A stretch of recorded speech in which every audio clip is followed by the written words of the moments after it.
Hey, Gavin. Hey, Louie.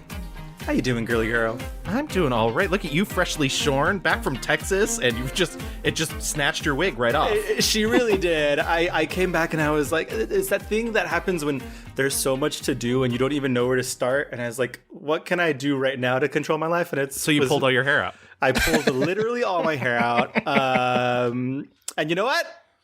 It's sickening, okay? It's sickening. You're very aerodynamic. Yeah. That's what I'm saying. In 2023, sweetie, the looks are changed. We're feeling good and plentiful. Hi, everyone. Welcome to the Mixed Reviews. We are a film podcast where we take a film subject, such as an actor, director, or a mini genre, and then we take 2 weeks, watch as much as we can, and then we give you a full history, and we talk about what we like and what we don't like. And sometimes we bring along some friends. Uh-oh. Uh-oh. Ricky Lake doorbell. Ding dong.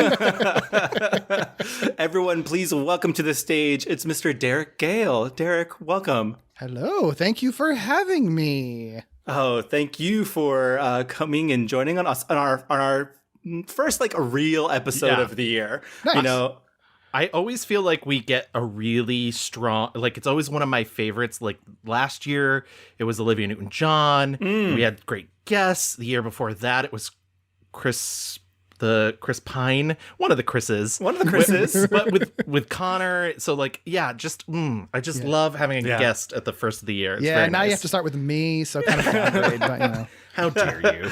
The tradition shall continue because you brought us a very exciting subject. We have one piece of old business, which is just on our Patreon, which, by the way, you can join our Patreon and join us in the, what do they call it? What do the kids do? The Discord? Join us in the Discord. There's bonus episodes. Eventually, there will be more bonus episodes. I promise. We're trying. We're busy people. But Michelle Ice, who was previously a Patreon supporter, upped her support, and as part of the deal of upping her support, we have to give her a shout out on the show. So thank you so much, Michelle Ice. You are such truly a lovely individual, and you didn't have to do that. Oh my God, like you're my number one fan, girly, and we appreciate it so much. And thank you to everyone who's listening, and I hope you all are having a great start of the new year, and hopefully we can be a part of that. So Derek, why don't you just kick us off? Who have you brought for us to talk about today? Yeah, someone with that fucking face on her face. She is our mother, Toni Collette. Yes. It's giving mother. It's giving Torny. mother. I believe it's pronounced Torny. Torny. Torny? That's true. Yeah. You know, I went an embarrassingly long time never knowing she was Australian and discovered it by watching a clip of her on a talk show, like maybe just a few years ago, and was like, wait, what? Yeah, sure. I was going to save it for the rewind, but she is so good at accents, and she does not use an accent coach. I usually really do not like working with dialect coaches because it makes me so self-conscious about what I'm doing rather than just being in the moment and trying to create something truthful. She said she used one once when she needed like a very specific Irish accent, but other than that, she's like, no, ma'am. Nor. Nope. Wow. Nor. Wow. Something she doesn't say. Something you'd never know. I literally watched an entire interview with her where she didn't break American accent. I was just like, why is she doing this? Yeah, I think her American accent is the strongest in her arsenal of accents, and it's fucking crazy. She's so good. Yeah. The range on this woman, incredible. I mean, yeah. Yep. That's the take. We've talked about a lot of movies that she's been in before. I was just realizing I believe I chose the way back as my pick for our Sam Rockwell episode. Yeah. Well, I chose Velvet Goldmine for a Hugh McGregor epised. Mm-hmm. So yeah, she has been in the orbit of a lot of our subjects in the past. It's actually, she's just around. Lady gets around. And now she's the sun in the solar system, babe, okay? It's the greatest role she's ever played. Derek, tell us why did you want to talk about Toni Collette? Yeah, God, it's funny. She's one of those actors, I think, that, like, you know how sometimes you have actors where it's, you see them in a movie and then they're sort of like transcendent and you're like, well, this is my guy. I'm going to follow their career forever.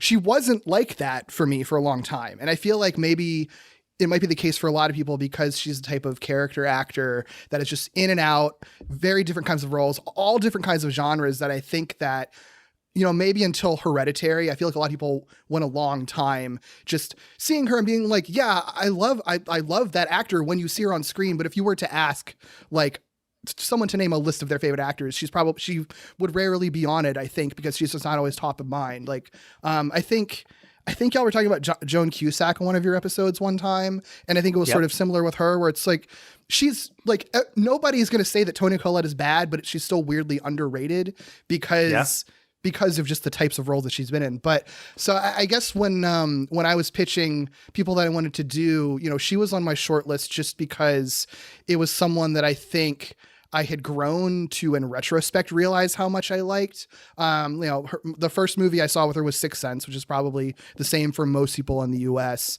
But it wasn't until I think I was watching like United States of Terra, which is obviously like an acting exercise that is just all about, look at the range that Toni Collette has, that I think. Sweetie. Oh. Yeah. I know TV is not normally our purview, though we do actually end up talking about a lot of TV movies. But I will say, like, that is, first of all, you're only going to find fans of United States of Terror here. Nice. So, Awesome. So if you have anything negative to say, keep it to yourself. Get out. Get out. But I think, that show, what's really impressive is, first of all, it was canceled too soon, but also it was only meant to be one season. So... I do think it has a very good finale considering the situation they were in. So yes. Yeah. But she is so in control of everything that she's doing. Like, her instrument, which is her acting, is so finely tuned that she was able to pull that off without it ever feeling like too much. And trust me, there is too much on that show. I mean, that is a Diablo Cody written show. Oh yeah. I mean, it's a messy show, but it's the kind of mess that I really love. Yes. I grew up on soap operas. I grew up on One Life to Live, and Vicky had like 5 different personalities, and her daughter had personalities. So this is the shit I loved. Is it an accurate portrayal of dissociative identity disorder? Probably not. But is it entertaining? Absolutely. Absolutely. Yeah. But yeah, I mean, so I think that was when it sort of clicked with me like, oh, I've actually seen this lady in a lot of movies and I've liked her every time. Is she one of my favorite actors? And then I did start paying attention to her a lot more after that. And she has kind of, I guess, become my guy in a lot of ways. But I think that's kind of this, I think Hereditary, I think kind of turned the corner for her in the mainstream just because of the weird pop culture thing that movie was. And now I think she is a lot more top of mind with people. But even still, I think she's just such a fascinating subject just because of the breadth of different kinds of stuff that she's done. And it's a great opportunity to talk about so many different kinds of movies and like, even within the genres that she's worked in, like every horror movie that she's done is wildly different from whatever other horror movie that she's in, And every horse movie she's done is very different from the other horse movies she's done. It's so crazy. She's so good. Already. I knew it was coming at some point. I haven't. I'm just gonna say I didn't watch the recent horse movie. Well, I have not seen that one. You cannot get me to watch a sports drama about a racing horse. I did not have time in my life for that, even with Toni Collette in it. You did not know why that horse is so dreamy, and that's. I'm still waiting for the sequel, Dream Nightmare or Nightmare Horse. Nightmare Horse. That's the Ari Aster produced sequel. Nightmare Horse. So good. Okay, Gavin, why don't we get into that rewind until we can talk about the lovely, the talented Miss Toni Collette.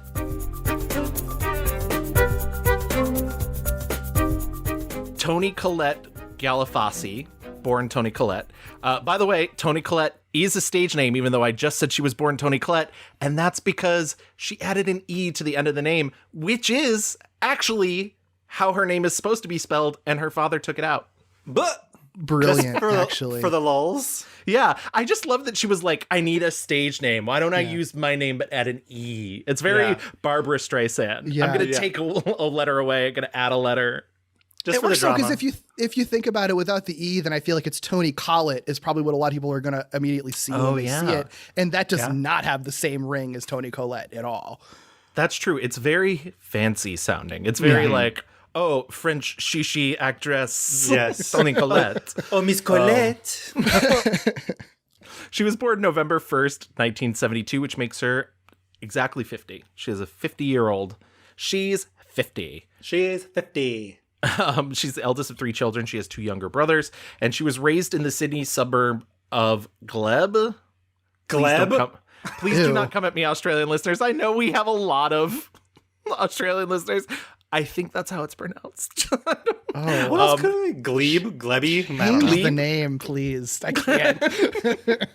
She was raised there until she was 6, and then they moved to Blacktown. Her father, Bob Collette, was a truck driver, and her mother, Judy, was a customer service representative. So this is like working class. This is not like a rich to riches story. This is weird family fact. Her father's biological father is not who he thought he was. She found that out like on an episode later of Who Do You Think You Are? And so now she still has no idea who her paternal grandfather is. It's so interesting. Medical mystery. What a She little really mystery. is like the true opposite of a Nepo baby. Yes. Right. Correct. She said growing up, her family was not the most communicative, and despite her parents' lack of money, they were very supportive and made their children feel cared for.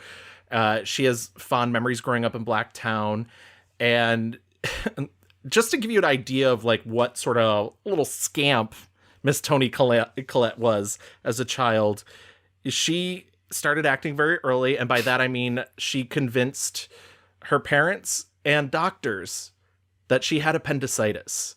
And So you mean she was a liar? She was a liar, yes. I did this thing when I was 11, which it was nothing to do with acting. It's just that my mother told me she had her appendix removed when she was 11, and I thought, I'll give that a go. She said to me, when I was 11, I had my appendix removed. And I was like, oh, what was that like? And she said, well, when the doctor presses in, it doesn't hurt. It's when they remove their hand that there's, an eruption of pain. Yeah. So I had that tidbit of information. And my appendix were removed. It is so mortifyingly, it's just so embarrassing. I've always thought, no, I'm not one of those actors who needs attention. And then I tell this story and I'm like, oh, that theory's The commitment to the bit was Unreal, impressive. yeah, unwavering. I just want you to know, too, going into this, even before we really get into the acting stuff, she does not believe in method acting. I mean, well, she doesn't anymore because the last time she did it, she lost her fucking appendix. I'm in no way method, whatever that means. I think that is actually total bullshit. I mean, it's utter wankery. I don't understand why people either kind of try to sell the idea that they do that or convince themselves that they do that. I mean, everyone has their own process, but I'm just, I'm much more kind of instinctive. You do use yourself in your work, so it's going to be your perspective and however that's been influenced. But I'm not, I don't like draw on personal things intentionally. That kind of feels a bit cheap and like somewhat of a betrayal. Her first acting role was a high school performance of Godspell at the age of 14. She auditioned singing Whitney Houston's Saving All My Love for You. Wow. Ambitious. Yeah. Also, we knew she was Mother back then. Yeah. That's how we knew. The taste. And then after that, she was like, that's it, drama bug, got it, totally in. And, she's claimed one of the biggest influence in her life, barring any sort of bad stuff that has happened over the years with Geoffrey Rush, is Geoffrey Rush. Geoffrey Rush was very popular as a stage actor in Australia, where she's from. So, of course, she saw him in a performance of The Diary of a Madman in 1989, and she was like, oh my God, this is what I want. This is what I want out of life. She changes her last name. Added an E. LOL. And she starts at the National Institute of Dramatic Arts, or NIDA, in early 1991. And then 18 months later, she leaves. She's like, oh, I got a professional acting gig. She went on to play Sonia in Uncle Vanya in 1992, directed by Neil Armfeld. And, of course, who's playing Uncle Vanya? Fucking Geoffrey Rush. Geoffrey Rush. Wow. Yes. And So she's 16, 17 around there. She's Yeah, a she's teenager. like that's meeting incredible. idols. Just checking off that list. God, that's incredible. So, in 1992, she makes her feature film debut in the comedy drama Spotswood, which is also known as The Efficiency Expert in America. That's how I found it. I know outside of the U.S. it's called Spotswood. It stars Anthony Hopkins, has a very young Russell Crowe, very young Ben Mendelsohn in it. I watched this and was like, we've been tricked before. We've done subjects and it's like, oh, their first movie, and they're like a person on the street or like a vendor in a store. And I was like, she's not going to be. She's the female lead. Yeah, What? it's wild. It's wild. I didn't watch the whole movie. I only watched because I just wanted to see because I was figuring I didn't even block out time to watch that one, honestly, because I figured I'll watch the clip of the one scene she's probably in, because I made the mistake and watched the movies that I probably didn't need to watch for this, like the fucking pallbearer that did psychic damage to me that she's barely in. Waste of time to watch that for this, but I was expecting that for this. But yeah, she is in a lot of that movie. What is wrong with you, Carrie? You are so stupid. You don't know anything about anything, especially about girls. Oh, you're so juvenile and naive and horrible. I was not expecting it. I was like, I mean, I get it. Like, it's an Australian film. I mean, but there's plenty of actors in Australia. Australia doesn't feel like England does. England has like 9 actors stretched out over 18 projects. And Australia feels like it has people willing to perform. But no, she is. Yeah, it's cute. She's cute in it. Yeah, everybody's got a little baby face. Even Anthony Hopkins got little baby face. And I was just like, sir, you are like 40 already. In 1992, her agent alerted her of a proposed film project that he thought would be good for her. She'd be a good fit. And that was a little film called Muriel's Wedding, 1994. So this is her second film project, Muriel's Wedding. Wild that that's only her second movie, given everything that she has to do in that movie. Like, you're terrible, Muriel. I just need to get it out first. I hadn't seen that movie before watching it for this. So I was like, I'm going to watch it because I know that's their breakout role. And I had heard good things, but the only thing I knew about it was that it's Toni Collette's first major movie and that it's about an awkward girl who wants to have a wedding. So I was kind of dreading it. Like, that cannot be like that from 1994. Like, I'm not going to enjoy this. That movie rules. It's so good. And it's so much darker than I would have ever expected it to be. Yeah, and she's already doing her Toni Collette thing in it, of like she barely has any lines even though she's the lead, but it's like so much of her facial acting and like her her reactions to things. Like, it is like immediately like classic Toni Collette in that movie right off the bat. It's so good. I didn't call them, they came crawling back to me. The way they picked on me in Pauper spit, saying I wouldn't amount to anything, and here I am, famous, and they're at my wedding. I showed them. Showed them what? I'm as good as they are. I had not seen it since I was a teen. And I think in my brain, I was like, yeah, it's, I mean, I knew I loved it, but I was like, it's this cute movie. There's lots of ABBA in it. Everybody's mean to her or whatever. That last 20 minutes of that movie, I was just like, what? Why do I not remember this? Yeah, because it's probably blacked it out because of the trauma. I definitely forgot that Rachel Griffith's character, like, loses the ability to walk. Like, but because like the image seared in your brain, of course, is them doing the choreography from ABBA, and it's an iconic scene. But very quickly after that, she no longer gets to do that.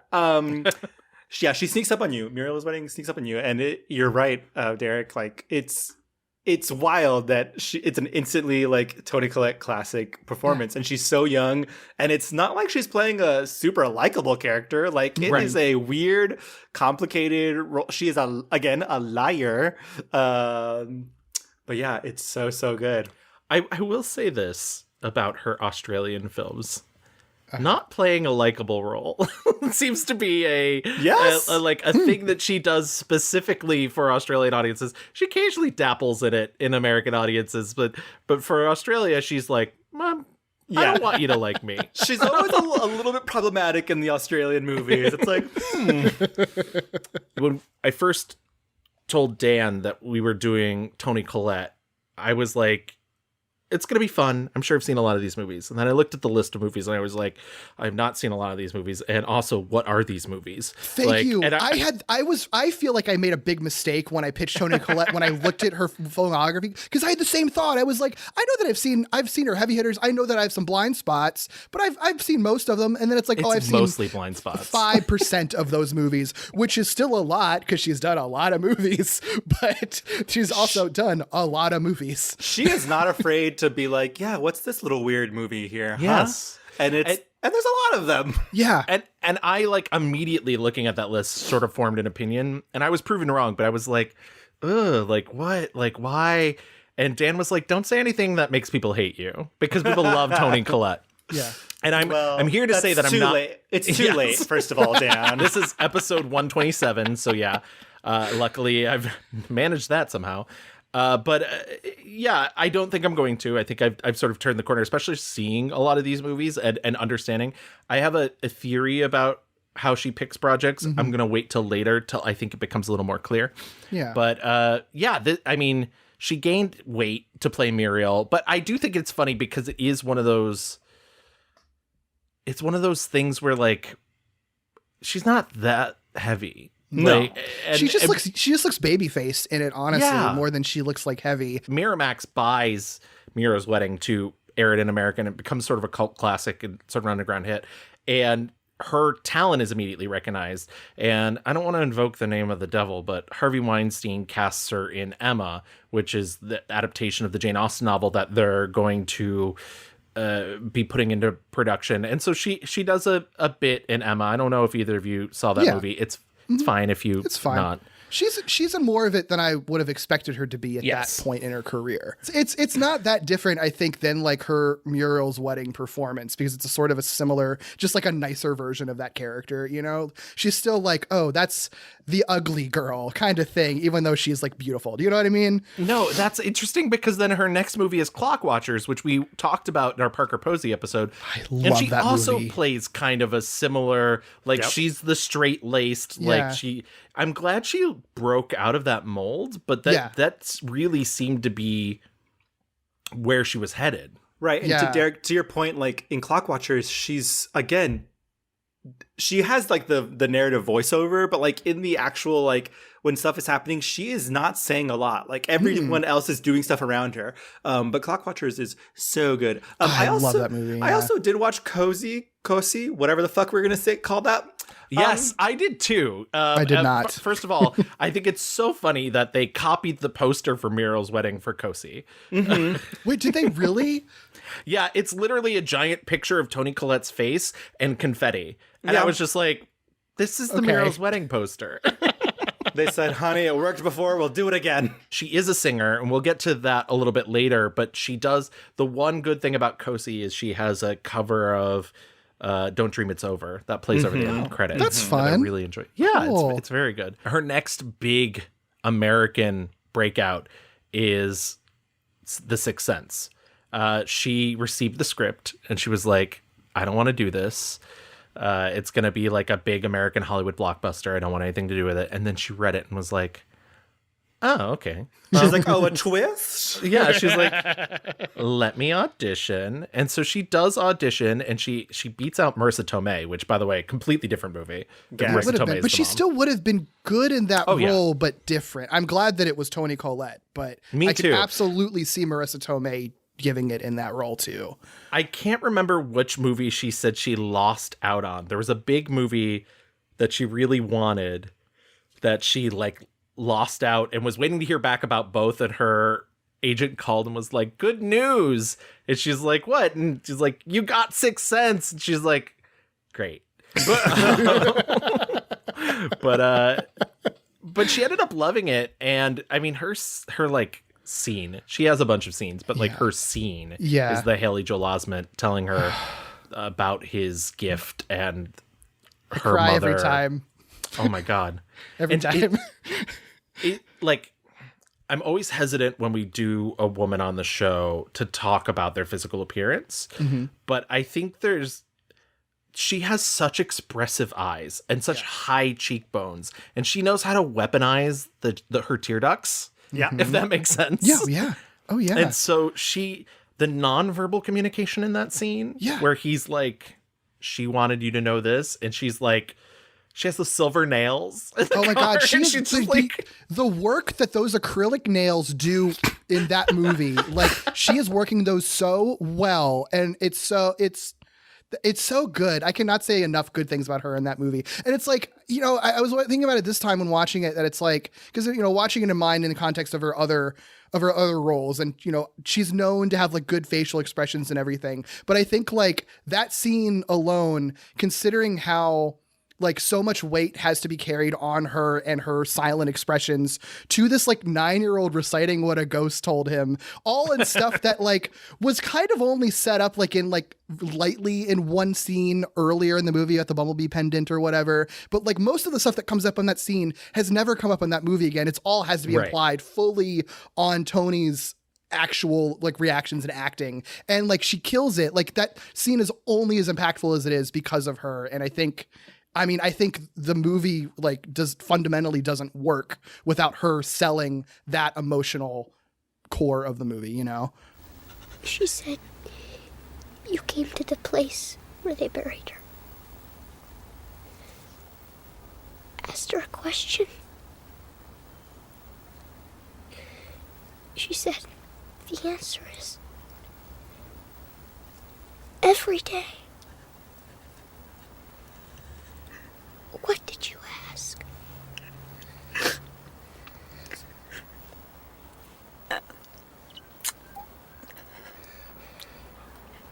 Do I make her proud?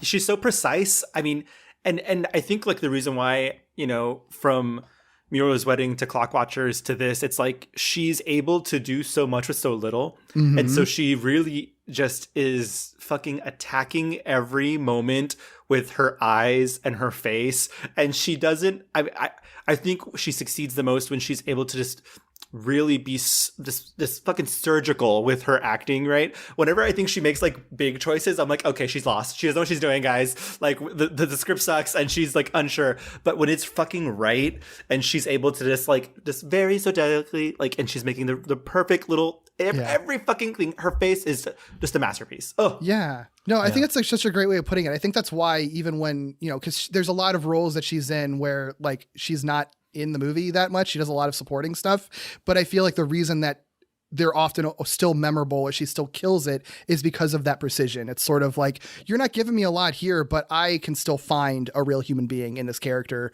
that has 4 lines and appears in one scene and is just meant to be like the best friend to the main character, you know? Totally.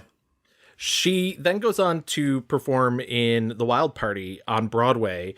It's in the year 2000. She does this musical. It's not a bright musical. She's like abused by her boyfriend. She's hosting a lavish party, but it's one of those things where like I wonder what it's like to like look back and be like, I was on Broadway in the year 2000 with Eartha Kitt and Mandy Patinkin, and I was the lead.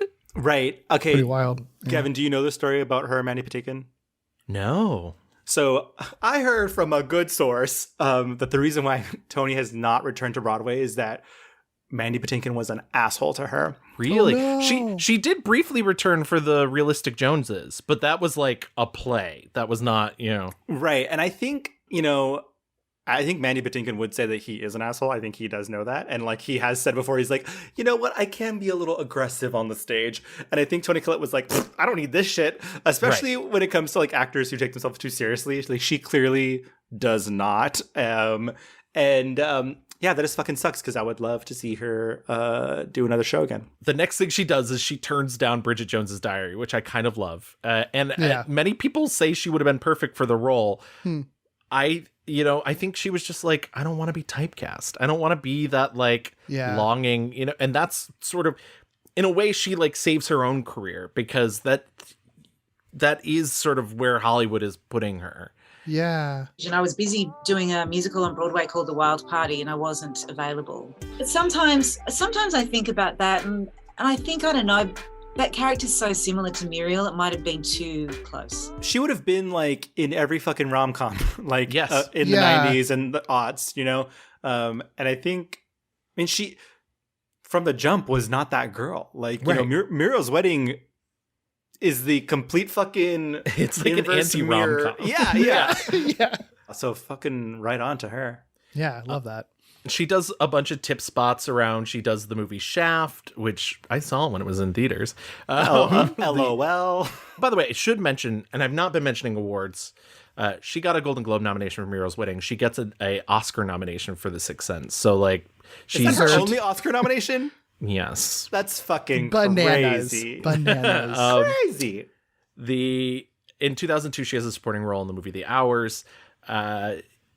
She's great in 2 scenes. I think it's only one scene. Is it only one scene? It's literally, I watched that one the other day. It is literally one scene, but it's a good scene and she's great and it's an important scene and it's very memorable. That movie stacked with so many fucking good actresses. You're like, who could they possibly get to play this character? And it's like, boom, fucking Toni Collette. And it's like, right on your fucking level, Julianne Moore, right there. It's great.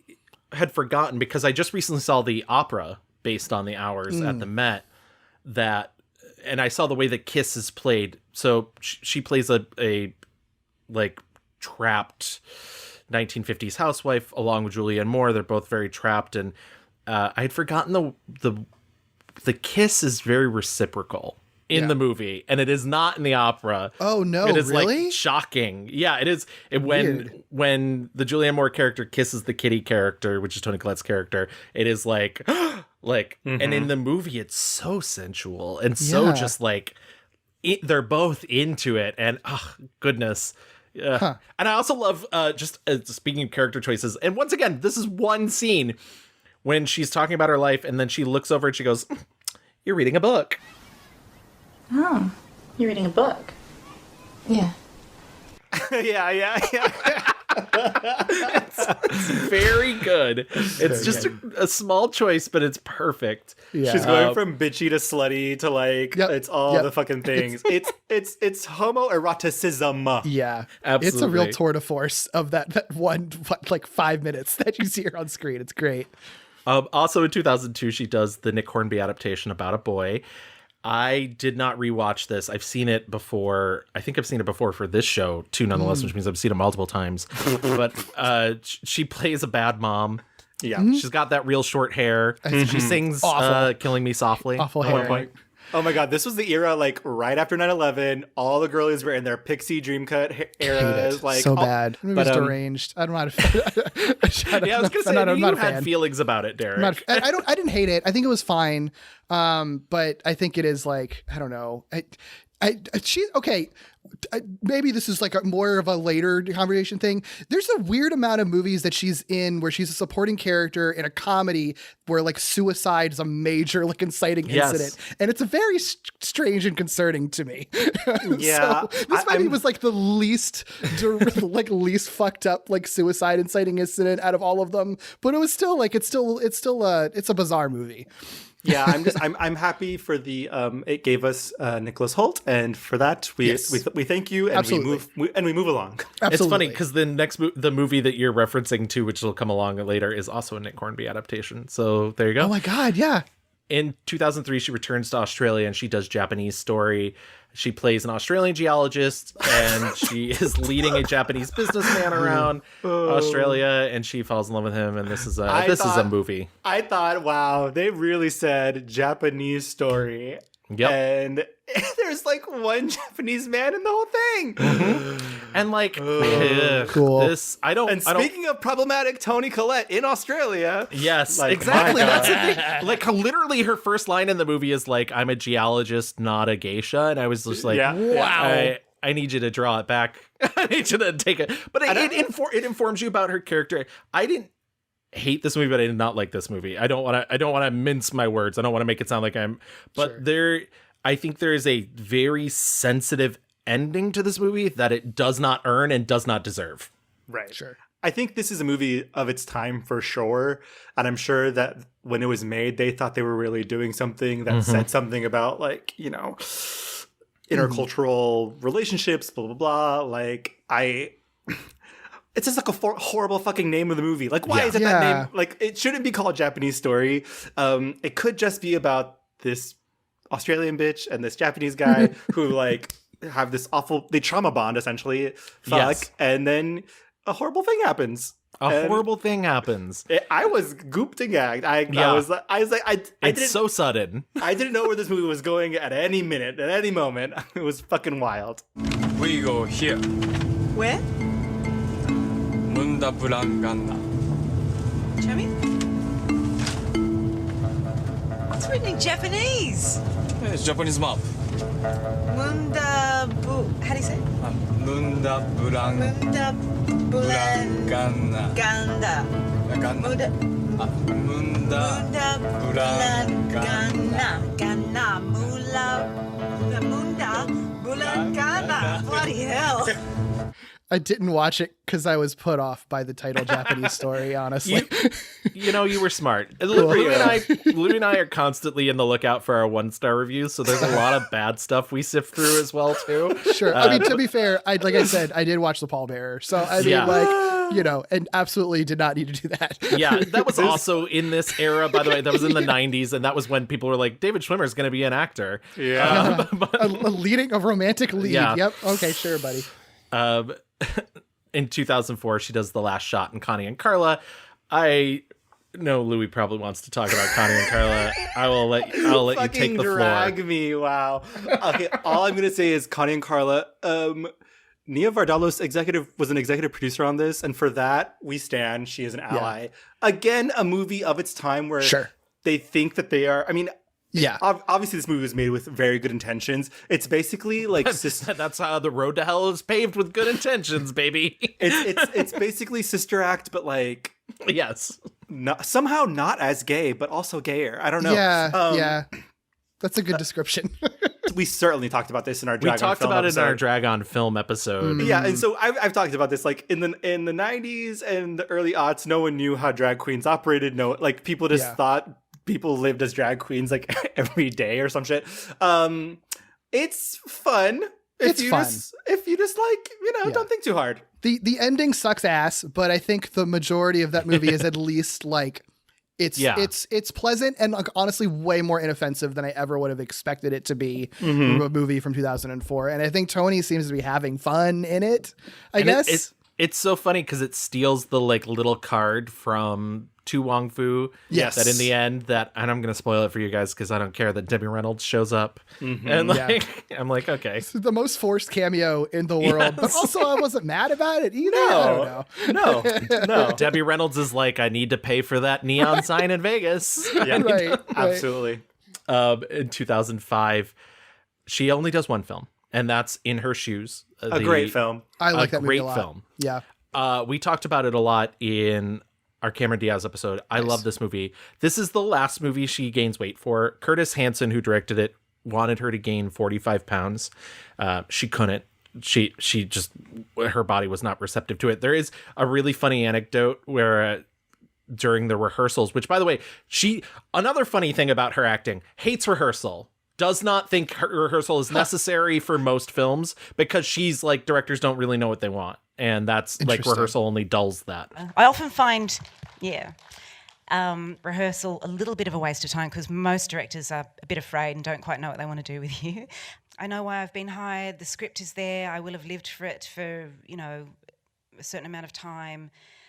I also don't want to waste everyone's time, and I'm very aware of people having lives and I know that there's a focus and we're all there to tell this story, but it's very rare that I'll come to a scene and feel like I need to rehearse. I pretty much do turn up ready to, and sometimes I kind of get to know a crew and I'm like, they're not going to get it right on the first 3 takes, so I'm just not going to give it all until I do love that movie. I think her performance is I picked it as my 5-star review for Cameron Diaz, and I think she is only outmatched by Toni Collette. Like, Toni Collette rocks that fucking movie from the moment it starts till the moment it ends. Also, that is a movie that like hits me in the heart. Hurts. What are you doing here? I live here. What are you doing here? You live here, in an old folks' home. It's a retirement community for active seniors. Wait, so you live with our grandmother? In 2006, I think a lot of people started taking notice of her. She is part of the ensemble of Little Miss Sunshine. I feel like who hasn't seen Little Miss Sunshine? It's a little engine that could. Sure. But she's the matriarch of a family who is going across country so her daughter can enter a beauty pageant. And I mean, this movie has everyone in it. In fact, when I worked at Filmmaker Magazine, I worked at Filmmaker Magazine for 9 months when I first moved to New York City. I remember one of the, I won't say who, just in case they're still with the magazine, but there was an employee who was very upset about the fact that it was nominated for the Independent Spirit Awards, because he was like, you have this cast, this is not an independent film. He was like, sweetie. Yeah, he was like, that's a lie. But, you know, I think the reason the movie has this cast is to elevate it, you know, because it's kind of a pretty We talk simple about story. this in our Pageants on Film episode. It's like, it's one of those movies that's like, oh, it's so basic to like it, but like, God damn it. It's you cannot not like this movie. Cute, like It's infectious. It's cute. Yeah. Yeah. And she's, once again, she's willing to mix it up and make herself look a little not great. I mean, there's the scene where she's trying to keep Abigail Breslin from eating ice cream because she's worried about her weight as a kid. And it's like, just let her be a fucking kid. Maybe we haven't said this enough, but like, she already has been she got an Oscar nomination for being in a fucking horror movie. She's broke through as a comedic actress, you know, and she's just so versatile. Yeah. Like instantly going from like indie shit to like huge blockbuster shit. This woman cannot be tamed. It's fucking nuts. Well, and it is interesting, like that she is okay. Like, it's like an interesting balance of, she seems like she's both careful with what she picks, but also not feeling constrained by particular genres either. Like the fact that she is in this like cute indie movie and also Shaft and also The Sixth Sense, you know, those three movies couldn't be any more different, you know? Right. And like, it's funny you say that she's so selective or picky with her movies, because literally the same year she fucking does like The Night Listener. Like, so it's weird. Thank you for bringing up The Night Listener. She does. It's so weird. I mean, yeah, she is. She does be picking those movies. But it's like, what the fuck? Like, her brain? Yeah. What's going on up there? But here's the thing. I do think, because there's plenty of movies that she's done that I do not like and I think are bad, but I do think all of the movies that she's been in, I was surprised by with watching through some of them that I hadn't seen, where it's like, I can't there's never a movie that feels like it's just a straight up like weird cash grab or something. It does always feel like it's like, I can see why this looked interesting on paper, or I can see why this role maybe seemed compelling to you, and maybe the execution of the premise was bad, or it was like a bad script, but you were interested in the role anyway and would elevate it. Like, it does seem like she does genuinely pick movies that she believes in some way. Like, there's never a movie where it's just like, why did you even fucking do this? It's more like, weird choice, but I kind of get that it's weird. You know what I mean? Yeah. Well, I didn't even mention Velvet Goldmine, which was a movie she did back in 1998, the Todd Haynes movie. And like 1998's really early in her career, and she was considering quitting acting. And we talk about this a lot with women specifically, because they're not offered great parts, or it's all about how they look and everything. And she said Todd Haynes is the reason she continued to act, because of doing Velvet Goldmine. And she's basically playing David Bowie's wife, but it's not, like not a movie about David Bowie, but it's not a movie about David Bowie. Right. I still think all of that stuff is overblown. But anyways, I love that role, and I love that she took so much from working with Todd Haynes. I mean, it's not Angie Bowie, but it pretty much was Angie Bowie. I loved making Velvet Goldmine. I mean, also Todd Haynes hired me, and I really was not, you know,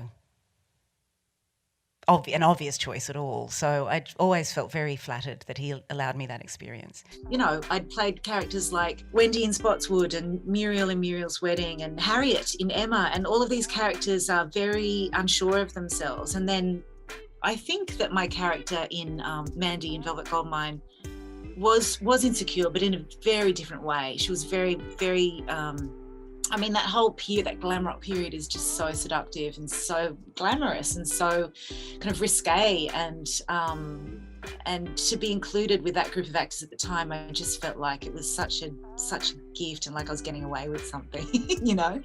But that one was crazy fun. That was just I never wanted that one to end. It was really just amazing. In taking everything that you both have just said, I'm going to drop my theory now, because I feel like now is a good time, about how she picks roles. And at least, I mean, I've watched in the last 2 days, nonetheless, I've watched like 15 Toni Collette movies because I did not have to work yesterday. And Jeez. so Gavin said sleep is for the weak. Yeah, I was like, no more sleep, no more. Oh, I should turn that into a show. Hate that. Hate it. Anyways, so I think she has like 3 tracks, essentially. And like, none of this is verified. So if you're Toni Collette and you're listening to this and you're like, that's not how I do it, feel free to write in. Girly. Let us know. I think there is a sort of social responsibility track where she takes roles that she thinks are either about people or subjects that are sort of under talked about. She plays a lot of moms of people with disabilities, developmental disabilities, differently abled people. She also does movies about white supremacy. I mean, people of her caliber don't do that shit. That's sort of, I think her second track is she does movies specifically with young, new filmmakers that she can elevate their movies by adding her star power to it and also give them a really good performance, but also like, you know, the rising tide lifts all boats. And I think she considers that part of her responsibility. And I think the third track is one that's just fun that she can put a little character on. Yeah. I think, and don't shoot me, I think The Hours is that. I think what she did was like, I can come in, do a little character. There's no responsibility in The Hours. Sure. The Hours already had fucking Meryl Streep and Nicole Kidman and Julianne Moore. So she was just like, I'm going to come in, I'm going to be sassy, and then I'm going to go. No, that makes a lot of sense. I totally see that. Yeah. Knives Out is another one where it's like that ensemble cast, like she's just going to come in, she's going to be Gwyneth Paltrow, and then she's going to leave. Yeah. And she seems to be having a blast in that movie. Exactly. And she's so like no good. And pressure. that's the other thing is like, it's not like I'm saying the third track she's phoning it in. She's never phoning it in. I think she has a lot of fun. And I think Velvet Goldmine is that's the reason why I brought up Velvet Goldmine is I think it's that third track too, where she was like it like reinvigorated her love of the art because she loves acting. She's talked about it so many times. I found a montage on YouTube of her doing interviews where she's like, I love acting. It seems strange. I mean, I know it's such a strange thing to do with one's life, but I really love it. I enjoy my work. I love acting. I've been doing it since I was a teenager and I love it. So that's what I get out of it, is the actual experience of telling the story and being on set with all these people and everyone contributing and sharing something. Well, how great is it to love your job? Yeah. So many people don't. That in itself is amazing. I think that's what Velvet Goldmine did, is it re-sparked that idea that like, oh, this can be fun too. I can do something and not have it change the world, but also give a good performance. And it, like, it's one for me and the audience. That's interesting. It's funny because I feel like a lot of other actors, their equivalent to that is doing like, well, I'm doing the movie that'll get them a big paycheck or something. Yes. And it's funny that her way is sort of like, it's probably not going to get her a paycheck because it's probably going to be some weird little indie rom-com that no one's going to watch. But like, that's her fun, just doing it for fun track. That's so interesting. And I've seen her in interviews say she's not interested in a Marvel movie. She is absolutely not interested in a Marvel movie. I think it's fair, yeah. Like she could easily like get a paycheck. Like, of course, never say never, because I also thought Charlize Theron would not be interested, and she showed up in fucking Doctor Strange. So I will say, to be fair with Toni Collette too, I feel like she's one of the fears with like, MCU stuff is that they're just locked into it and that's all they do. I do think that like she could be a role and she would still keep working and do all the indie stuff she wants to do too, and get that paycheck if she wanted to, honestly. She would be that bitch that rolls up and is like, kill me by the end of the movie. Right. I want to be dead. Right. She wants the Kate Blanchett treatment, the Thor Ragnarok. I think that she could absolutely, I think she would make a really fun Marvel villain for like a single movie, honestly. Yeah. I think she would make like a good like Green Goblin or something bizarre. Oh my God. Honestly. just shows up as Normina Osborn. Right? Yeah. Hey, Spidey.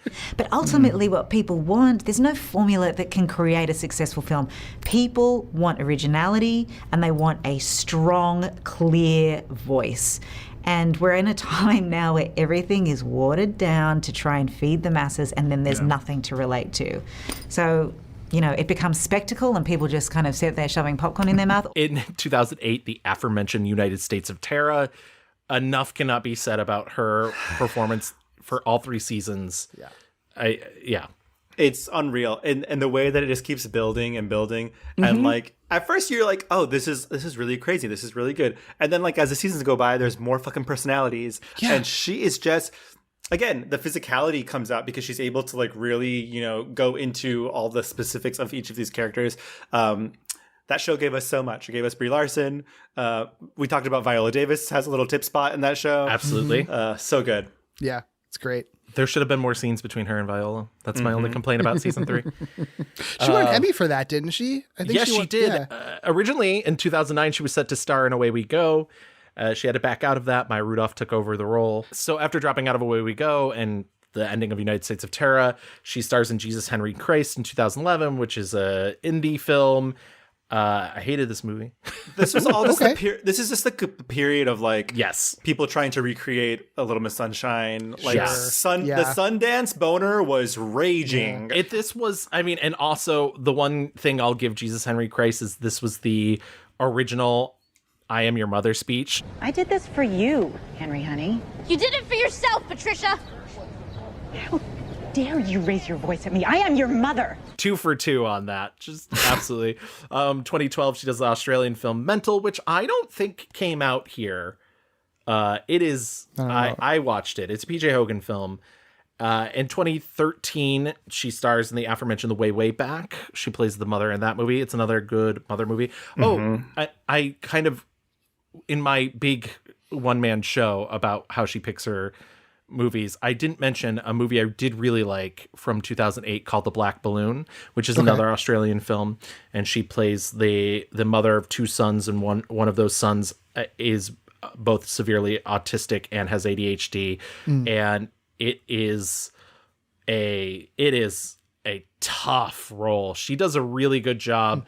I would recommend The Black Balloon. It's maybe some of the decisions in the movie wouldn't be made today, especially having a non-autistic actor play the autistic brother. Even though I'll never know if his performance was good or not. It was convincing, I would say. Yeah. But and they did use a lot of autistic actors at the end of the movie. There's like a pageant at his school, and they use a lot of actual autistic actors, so that was nice. But I think it's a tough but kind of important film. So I'll see what you have to say about the similar movie she does a few years later with Dakota Fanning. Oh yeah. 2013, she does a cute little indie called Lucky Them that premieres at the Toronto International Film Festival. I like that movie a lot. Yeah, I really dug this movie. There's a bit of a jump scare at the end. There's a cameo at the end that I was like, no. I didn't know that was coming. I was like, Sarah, go away. But at the time, I understand why that was the choice, and it wasn't a bad choice at the time. I think. No, it totally makes sense. But she is a rock music journalist who is given the assignment to track down a former rock star who, quote unquote, killed himself, but nobody really knows if he did or not. And it is a guy that she used to date in high school. And she's joined by Thomas Hayden Church, who wants to make a documentary about it, and is He's like the most annoying man alive, yes, but also weirdly charming somehow. Yes, I don't understand. For being the most annoying man alive, the chemistry they have together, I was weird. like, how is this happening? She's also said that role is like no other role has she ever felt as connected like that. She's like, if she has played herself on screen, it's Lucky Them. Okay, so you want to do a story about Matthew? No. I want to do a documentary about you trying to find Matthew. No, I don't want to be in your documentary. And I don't want to just give you $1,000. Which I was like, fascinating. It's very fascinating. Yeah. Because she's not the world's greatest person. Mm-hmm. And I liked that about it. Like, she starts dating a musician at one point, and then when he doesn't answer her texts, specifically because he's going to surprise her by showing up at her place, she immediately fucks somebody else. Ha! And I was like, wow. Who amongst us? Who amongst us? Yeah, exactly. No judgment. And Tony's just like, yep, that's so me. Yeah, crazy. 2014, she does Tammy, A Long Way Down, and Hector in the Search for Happiness. I didn't like Tammy when we talked about Melissa McCarthy. A Long Way Down, I have a feeling we're going to talk about now, so I might as well. I don't know if either of you saw Hector and the Search for Happiness. I watched it last night at like 2 a.m. and I was like, fuck this movie. Forrest Gump nonsense. Hated it. Yeah. This era feels like a little bit like lost to me. Like it feels a little bit like she's searching. She doesn't know. Nothing's like, to me, it feels like nothing's super challenging. She's trying to pick these roles that are kind of like not awkward, but like weird. A Long Way Down, I was like, oh God. Yeah. I wanted to like that movie more because I like some aspects of it but for the most part, it kind of, I didn't like it at all. And I don't know. I think she's a very, without, and I don't say this as a negative thing, she's a bit of a granola person. She's a very like, and both, I would even say Tammy, like the message behind these movies are a lot of like, you got to look for the little stuff in life, and you got to look for, you know, the Hector and the Search for Happiness is the most like aggressively in your face about it, because the whole movie's about that. But A Long Way Down is very much just like, you know, everything's not as bad as you think it is. And like, if you could just hold on. I felt bad because I wanted everybody but Toni Collette to kill themselves. It's a movie about four strangers who meet in the attempt to kill themselves. Honestly, jumping from that's the problem with that movie. It's I think the premise is kind of brilliant. Like these people meeting and forming a bond based on like, you know, wanting to die by suicide. But it's bad when every single character is like the worst human alive. And then Toni Collette's just like, she's just a mom with a hard life. Like, come on. Yeah. And she's like blaming herself for a lot of things she can't control. Everybody else should be blaming themselves for a lot of things that they are actively doing wrong. Pierce Brosnan's character, what a piece of shit. And it's just, by the end of the movie, it's just like, he's fine now. And it's like, no, he sucks. What are you talking about? He literally slept with an underage girl, and it's like, who hasn't? And it's like, excuse me? What? Like, Yeah, it's so frustrating. Goodness. Yeah, it's weird. It's like another movie that it's just like, oh, suicide is funny. Like it's that, and then About a Boy, Paul Bearer, and even like The Last Shot has the weird like Alec Baldwin's whole character is like, my dog committed suicide. It's like, what? Why is this a common theme that's coming up in these movies? Right. Yeah. This is her live, laugh, love era. It's all it's really weird.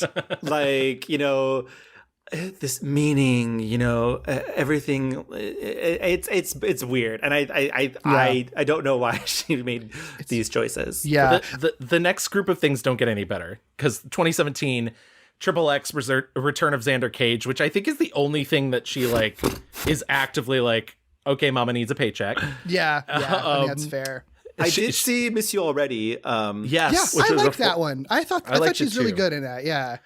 And it's funny too, because it's kind of like a role reversal of In Your Shoes, where she's the kind of the party girl to the reserved best friend / sister, you know? Yeah. Those movies are really hard too, because cancer dramas in general, any sort of medical drama is going to be manipulative. And like, when we talked about, bringing it back to Cameron Diaz, when we talked about the Cameron Diaz movie with the daughter, my daughter's keeper, my sister's keeper, my sister's keeper. I really hated that, because it felt like you could feel the strings. And I think what's great is I think there's some occasional like too much schmaltz in Miss You Already, but I think both performances by both Drew Barrymore and Toni Collette really elevate the material. I think the husbands also really elevate the material. You have a lot of strong performances, and I think Catherine Hardwicke like had such, for the woman who directed Twilight, had such a sensitive hand in the direction of it. And there's some like really beautiful, like, I kind of hate shots of nature in movies because they oftentimes feel like filler, where it's just like, here's a bunch of grass, guys, look at this grass for a bit. But there were times that movie really needed to slow down and really, and she took, it's maybe a little long, but I liked it a lot. Yeah. Also, you skipped over Krampus in 2015. Oh yes, Krampus. I forgot. Fun as hell. I love that movie. Yeah. I didn't rewatch it, but that's like, I feel like Krampus is Hereditary trial run, like dry run. Yeah. Yeah. It's fun as hell. But I do want to mention Fun Mom Dinner, which was also from 2017. I thought that movie was going to be god-awful based on the reviews, and I didn't like it. I didn't think it was very funny, but I didn't think it was that bad either. I thought it was... I thought it was whatever. so bad. I thought it was whatever. It's very whatever. I'm on Derek's. I think it's very... Yeah. It wants to be more, but it is not. Yeah, and it's in the era of like Bad Moms, Bad Teacher. Like it's supposed to be that sort of... But she, like, first of all, it was either written by Paul Rudd's wife or sister. I didn't delve too far into it, but I was just like, oh, that's why everybody's doing this. Okay, like, that explains everything. But, Nepo sister? Yeah, Nepo something. This is somehow related. I honestly, maybe Paul Rudd's married to his sister. I don't know. We haven't done an episode about him yet. Okay. Coming soon, the Paul Rudd episode. She also did... Unlocked, Madam, and Please Stand By. I only saw Madam and Please Stand By. Madam's a small French film she did with Rossi de Palma, who we talked about so much in our Almodovar episode, and Harvey Keitel. It's not a great movie by any means, but I think that was something that she like could put a character on. She's like, it's like a Cinderella story where she like makes a maid pretend to be a rich person at a dinner party because she doesn't want to have 13 place settings, and that's Rossi de Palma's character. What? Anyway. And she like basically plays the evil stepmother. Rossi de Palma is very good in it. And Rossi de Palma's great in it. Yeah. Okay, the movie itself, it kind of like is a nothing burger, but... Oh, meet me at the George Sack at 9. Oh my God, I am an idiot. Oh, he's excited by your resistance. He wants you in his bed. But I thought the Georges V was a movie theater on the Champs-Élysées, madame. No, not in this context. It's a hotel. The Georges V Hotel. A hotel. Anyways, all of this is getting us to 2018's Hereditary. Thank God, because literally these last 5 fucking years, it's just like, it was a rocky road, babe. And it's funny because, we're going to talk about Hereditary, and so I don't want to breeze by it, but I will say after Hereditary she turns a lot towards TV, which is an interesting... It's very interesting. Hereditary, she's the matriarch of a family that's her mother has just passed away.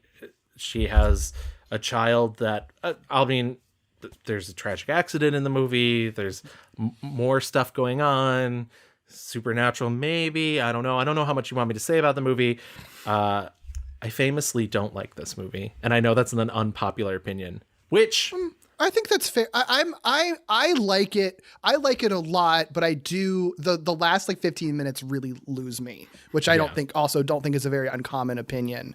I've never been super into like demonic possession type movies anyway. So once it kind of goes in that direction, I'm just like, okay, whatever. But I do like a lot of everything else leading up to that, kind of separate from what it ultimately concludes as. I think like, and please correct me if I'm wrong, because I'm obviously not the spooky bitch in residency here, but I feel like a lot of Ari Aster's movies, like the vibes are immaculate, blah, blah, blah. But then like once we get to like actually revealing the thing, it's always like, oh, what the fuck? Like, It's weird because I feel like a lot of his movies are, it's one of those things where it's sort of like, I feel like there's a lot of allegorical stuff happening here, but then he'll be like, no, it's all literal. And it's like, but I feel like if you just say it's a metaphor, then it's okay to make less sense. Because, the movies don't make sense. And I think the stuff that connects with me is, reading way too much into it probably is what I like to do with his movies and with this movie. And listen, here's the thing. I don't think anybody's bad for liking this movie. I don't want to I think when you tell people you don't like a movie, often they take it personally. Please don't take it personally. I don't like feeling bad. It's a very bleak movie. It's a very bleak movie. Yeah. That's so weird, Gavin. So weird. I know, shocking. And that is Ari Aster's thing. Is he's like, I find his films, for me,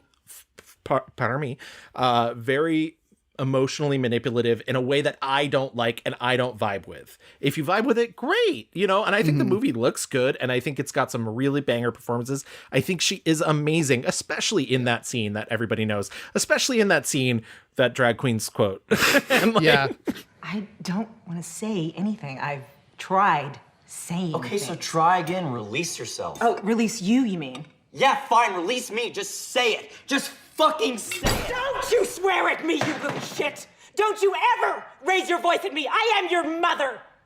Do you understand? Don't you swear at me, you little shit! Don't you ever raise your voice at me! I am your mother! Do you understand? All I do is worry and slave and defend you. And all I get back is that fucking face on your face. It's at a level where, to me it was like shocking or surprising because it's taking her instrument to a level of which we had not seen either before or in a very long time, because it's taking that fucking precision blade and just fucking like stabbing the shit out of it. And it's, again, her levels in one little perfect little box of her talent. It's and again, I think people maybe forgot that she had that in her, or that she is a horror girl. She's not afraid to get ugly. She's not afraid. And she hates horror movies. You and me both, bitch. Yeah. Well, the movie does a lot of like extreme close-ups too. Like I think it really makes a meal out of what she's able to do with her face. Like it's not an accident. Like it is. I don't think it's lost on anybody working on that movie that they can get a lot out of just her facial expressions and things. And I mean that's kind of what makes the movie for me beyond anything else at the end of the day. It's funny. She had told her agent she didn't want to do anything serious for a bit. She wanted one of those like fun tip thing, because she had just done like Imperium, which is a movie we didn't even talk about, where she plays like an FBI agent hunting down white supremacists, and she'd done all these like really dark, serious, and she was like, I don't want. Her agent was just like, just read the script, please read the. She does the bleakest movie in the history of the world.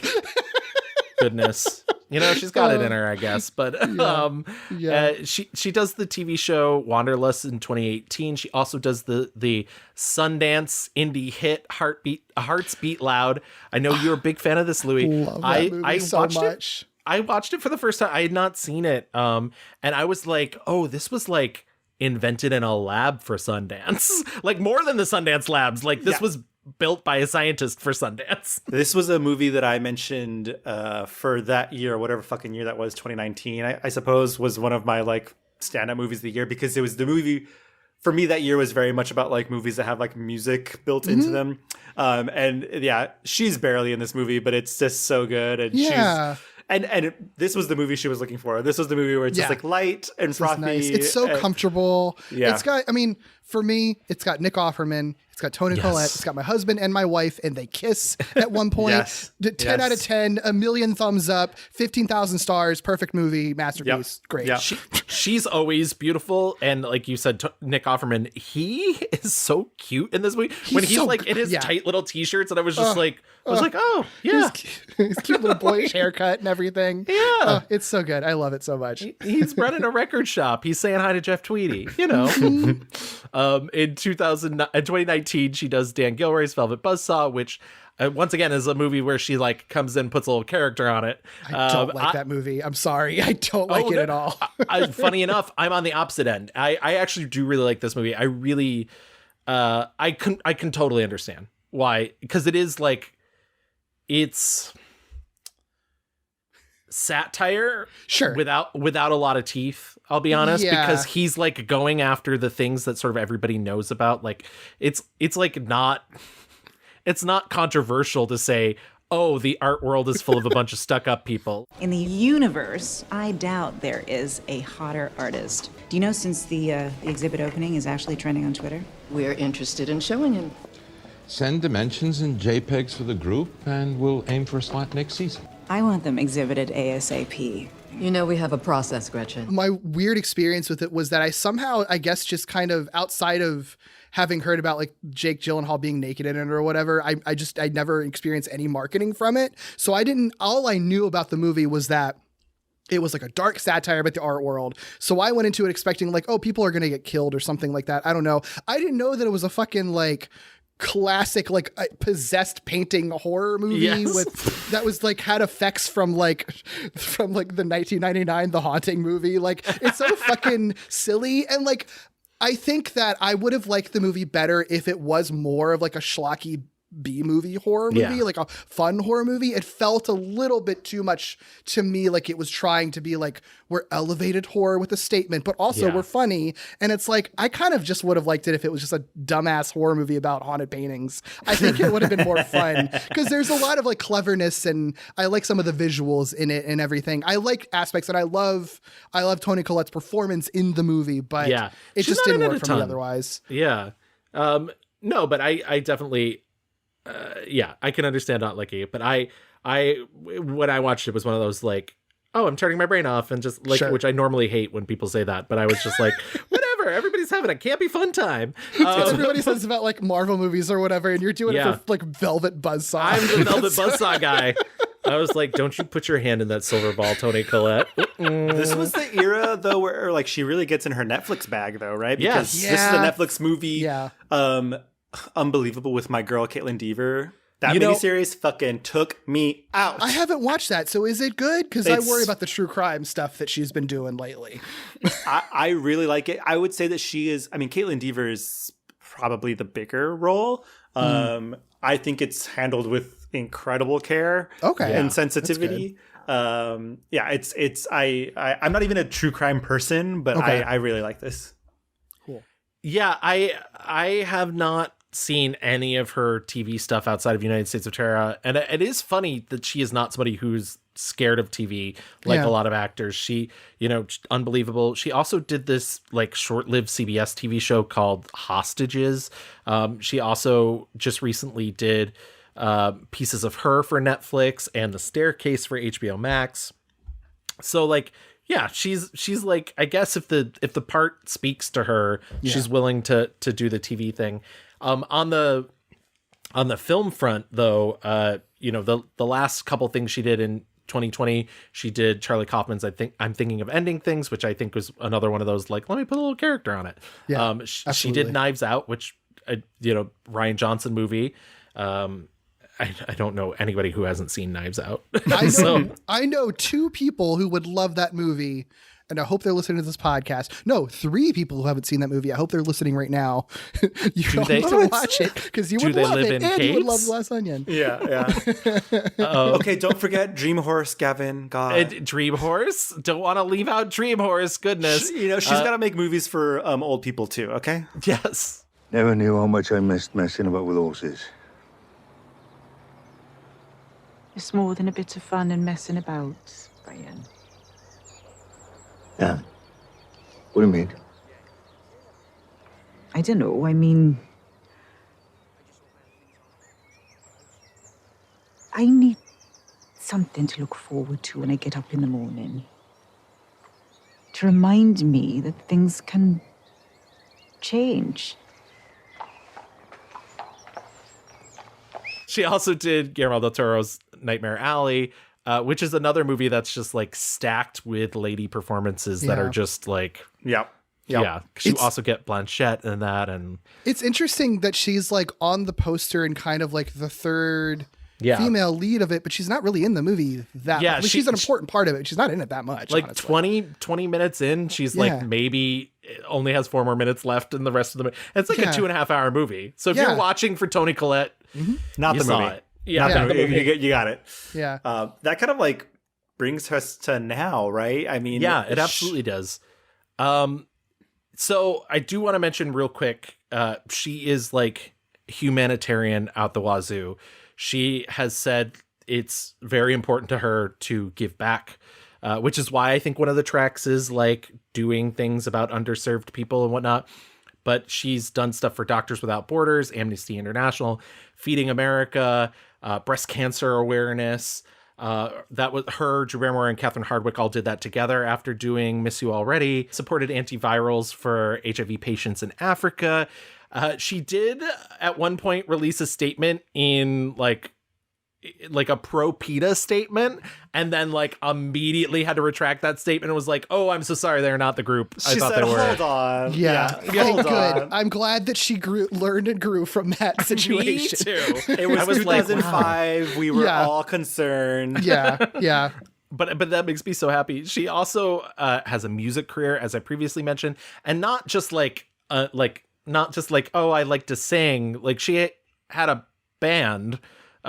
They were called Toni Collette and the Finish. They recorded one album in Sydney, Australia. And yeah, that album came out. It was like 2007, I think. Or yeah, something. 2006, 2007. She's not done another album since. She said she would love to. She would love to do a reunion of the band. She just hasn't had the time. Sure. But you can, like, there's fucking music videos. It's not like this is like a band, like just as a fun little gag. Like there is, like, this is like Lindsay Lohan Rumors era. But I tried to listen to the album and it's all ballads, and I was like, just ballads, baby. We're just gonna do ballads. If you Google her husband, Dave Gallifassi, it says drummer / Toni Collette's husband. and a former now, because they're splitting up. No way, really? Yeah. They've been together for a long time, hadn't they? Yeah, it was just announced December 7th of 2022. Oh, no. She like put out a thing on Instagram just being like, we've decided to split up. Like it's a mutual decision. Like, also don't ask me about it. Essentially, that's the Cliff Notes said, version. listen, I'm 50 and I'm single. She has said in her 20s, she did not love the media hubbub, the circus of it all. She suffered from both bulimia and panic attacks. She said the panic attacks mostly lasted for 8 months consistently. Oh my God. Yeah. And I'm just trying to think how she like functioned during that. But she did. She dated Jonathan Rhys-Meyers from Velvet Goldmine for about a year. Hot. She called the relationship, quote, hedonistic, drunken, and probably dangerous. Okay, even hotter. When she's been asked about her faith, she's remarked, I'm spiritual, I'm not a Buddhist, but I am drawn to it because it seems to be the most beneficial of organized religions and the most compassionate. It's an ongoing journey. She did meet Dave Gallifassi in 2002 at an album launch party for his then band, Gelbson? Sure. Gail Bison. Gail Bison. Oh, Gail Bison. Of course. Me and words, whatever. They got married in 2003 on January 11th in a traditional Buddhist ceremony. They have a daughter together, Sage Florence, who was born in 2008, and a son, Arlo Robert, who was born in 2011. And yeah, and that really wraps up, you know, her thing. She's been several nominated for both the Golden Globes, and she's got that one Oscar nomination. She has some Emmys. She should get. Yes. She has potential to get an EGOT, and it's ridiculous that she hasn't been nominated for more things. Yeah, well, because that's the other thing is she was nominated for a Tony Award for lead role in The Wild Party, and you know had that rumor of Mandy Patinkin being an asshole to her, like. But yeah, she's got an Emmy at least. We got her that at least, and she deserves more. Yeah, Record a book. Record a book. Get a Grammy. Yeah. I mean, say what you will about Hereditary, but it is bananas that she didn't get nominated for that. Once again, that's the thing. I think people, when you tell them you don't like a movie, they think like, oh, you don't like all parts of it. I don't understand how she wasn't nominated. Yeah, it's bizarre. It really is. I think it has to be because it's a horror movie. Like, that's the only reason. It doesn't make any sense. I think that wraps up Toni Collette's career. So why don't we get the hard thing out of the way first and talk about our 1-star reviews, just to see what we didn't particularly like. I can tell you right off the bat, because we didn't even talk about it. One of the most recent movies she did, The Estate, that movie sucks. Hate that movie. Wow. I was so mad because I saw that it didn't get great reviews, so I had tempered expectations for it. But I was still like Kathleen Turner, Anna Faris, Toni Collette, David Duchovny, like randomly in that movie, and Rosemary DeWitt. She's worked with her on Tara. Like, there's a lot of good people there. I'm sure you can mine something good out of it. Every single person is like wasted in that movie. It's unpleasant. It's weird. It's so. I don't understand how you have that cast and like nothing about it is funny whatsoever. And Toni Collette, a nothing character. Yep. I mean, her performance is as good as it can be, I guess, because she's good at her job, but she has nothing to do in that movie. It's I hate it. It's so bad. I watched so many movies from this and I skipped that. I was like, I torrented that movie. But I'm glad that I didn't pay for it. But also the fact that I spent the time searching for the torrent to download it, mad about that. That movie sucks so much. She hasn't changed at all. Oh, I know. She looks amazing. That's not what I meant. No, I'm talking about how she's a conniving, trying to take our money. I think you're overreacting. I mean, I know Beatrice can be clever and scheming and probably a little evil, but She's just one person, right? Hey, cousins. How you doing? No! I agree. I did watch The Estate because I remember when the trailer came out, I was like, oh my God, Anna Faris back in a comedy, Kathleen Turner, like you said. It really is wild. I was like, how do you have this cast and not make a single fucking joke? It's so bad. It's not funny. Everything, they go for like, I guess the thing they're going for is like gross out humor. Literally, but it's not even gross enough to be, it's just uncomfortable most of the time. Yeah, like there's like a gag where they like take an old man's dick out of his pants. And I was like, none of this is hitting. None of it. You mentioned Rosemary DeWitt, who she's worked with before. She also has worked with David Duchovny before in Connie and Carla. It all comes back, baby. Hell yeah. I Much think better movie than The Estate. Yeah, I agree, and it's very disheartening because there is no reason why that movie should be that bad. It's just like a really boring ass fucking story with boring performances and bad writing, and yeah. Yep. R.I.P. The Estate. Gavin, what do you got? So I picked a movie. I briefly mentioned it. It's called Mental. It unfortunately was her reteaming with PJ Hogan. And once again, I don't know if it ever came out in the US. I could not find a US release date for this movie, but it's from 2012. Essentially, it's a family of all girls, and the mother is, I'll just say it. This movie is bad about mental health. Like this movie, like the mother is like maybe OCD, maybe, but like not defined. One of the daughters actually does have schizophrenia. They do at least get to that, but it's this like comedy loosely based on PJ Hogan's life, where his dad had his mother committed, and then one day brought home a hitchhiker to be their nanny. And this movie, Toni Collette is that nanny, and it's like bonkers Mary Poppins. And she's basically like, no one needs help for their mental health. Everybody else is crazy. And you just need to like focus on the things that are fun in life, and that way you'll be fine. And it's just broadly, I don't even know how to describe it. It's awful. It's truly awful. I was miserable watching this movie, and it was like trying to play things for laugh. There's a scene where there's a racist neighbor next door who the interior of her house is all white, and Toni Collette brings all the girls over, and they all have their periods on her white couches. We can't leave you. This is an emergency. Calling the police. Nah, not a police emergency. A feminine emergency. You got any pads? What? You know, pads. Writing pads? Sanitary pads. Preferably maxi. All of us, actually, yeah. You know how women living in close proximity line up menstrually, something to do with the moon? Well, we've all lined up, haven't we, girls? Right here in your lounge room. I'm having an emergency on your white couch. Me too. Oh, you're a woman now, Jane. Get out. Oh God. Yeah, and I was just like, Humor. what am I supposed To to get from this? Like, yeah, it's just it's all supreme miscalculation, and I don't understand. Is this like a Nickelodeon show from like 1993? Like I don't. Except it's all very adult. It's all very like. The F word is said a lot. Like the wife readily admits at one point that the reason she is with her husband is because he raped her, and that's how she got pregnant with her first daughter. Oh my God.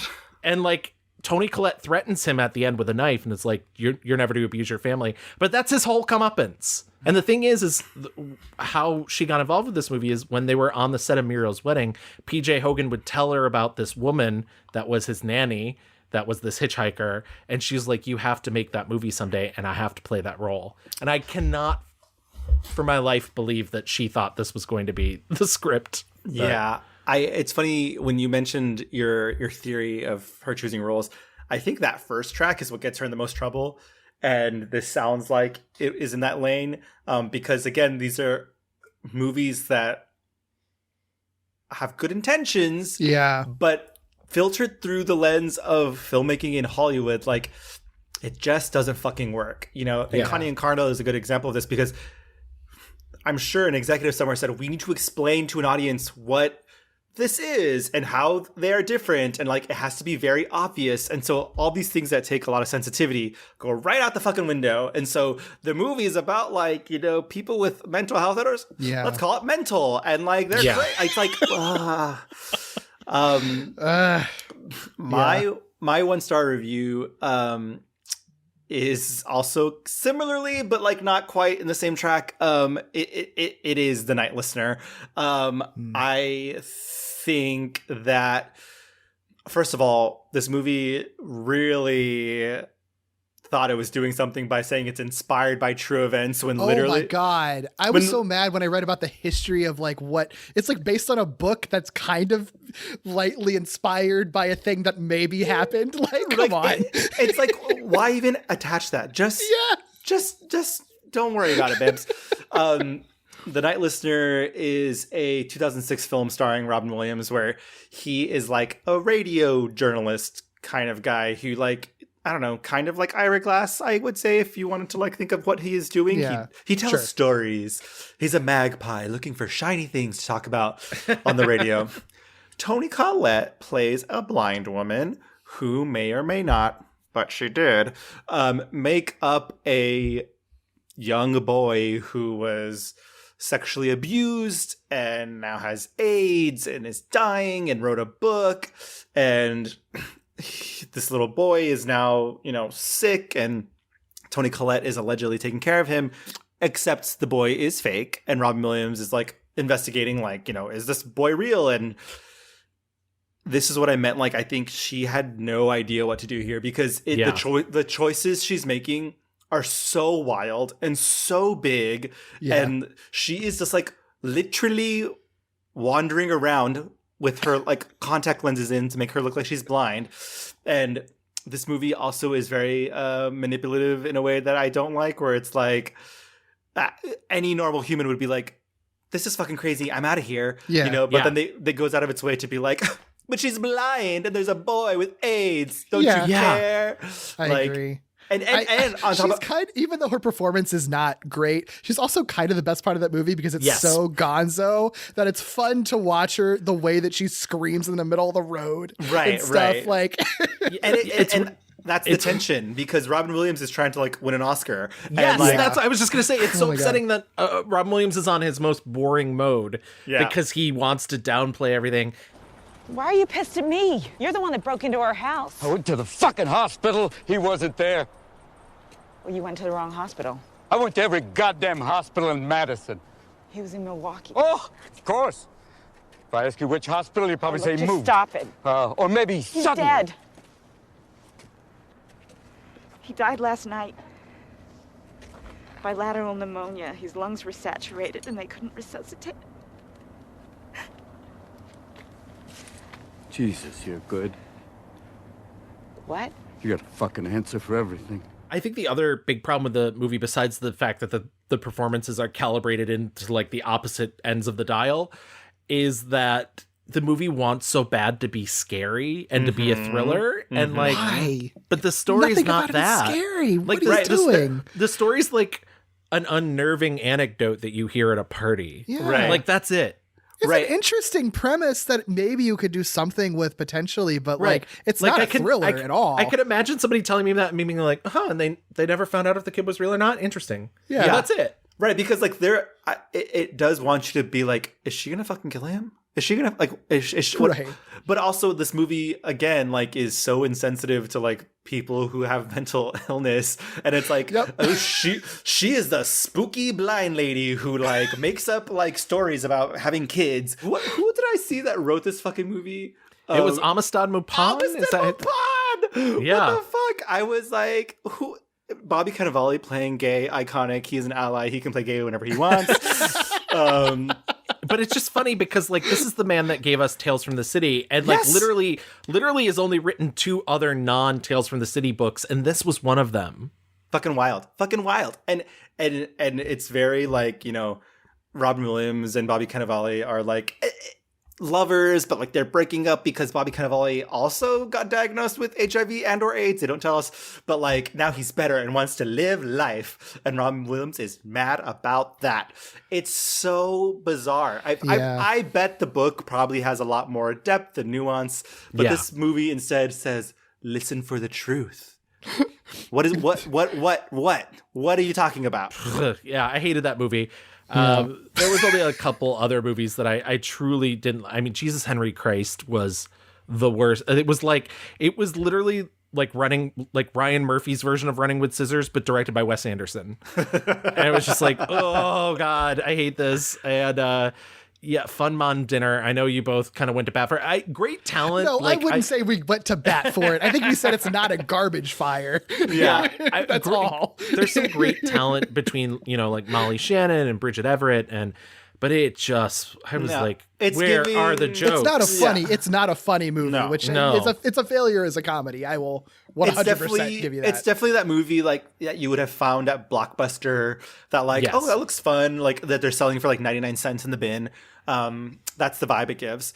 I wanted to mention, we didn't talk about 2014's Glassland, another movie where I think she's making crazy fucking choices and that are not perhaps the most sensitive. She's playing an alcoholic mother character, again on that first track of like wanting to be noble, and it's just like sometimes I'm glad that she found that like level of being loud and making big choices for Hereditary that worked, because there are times, I will say, that it does not work, and Glassland is that time.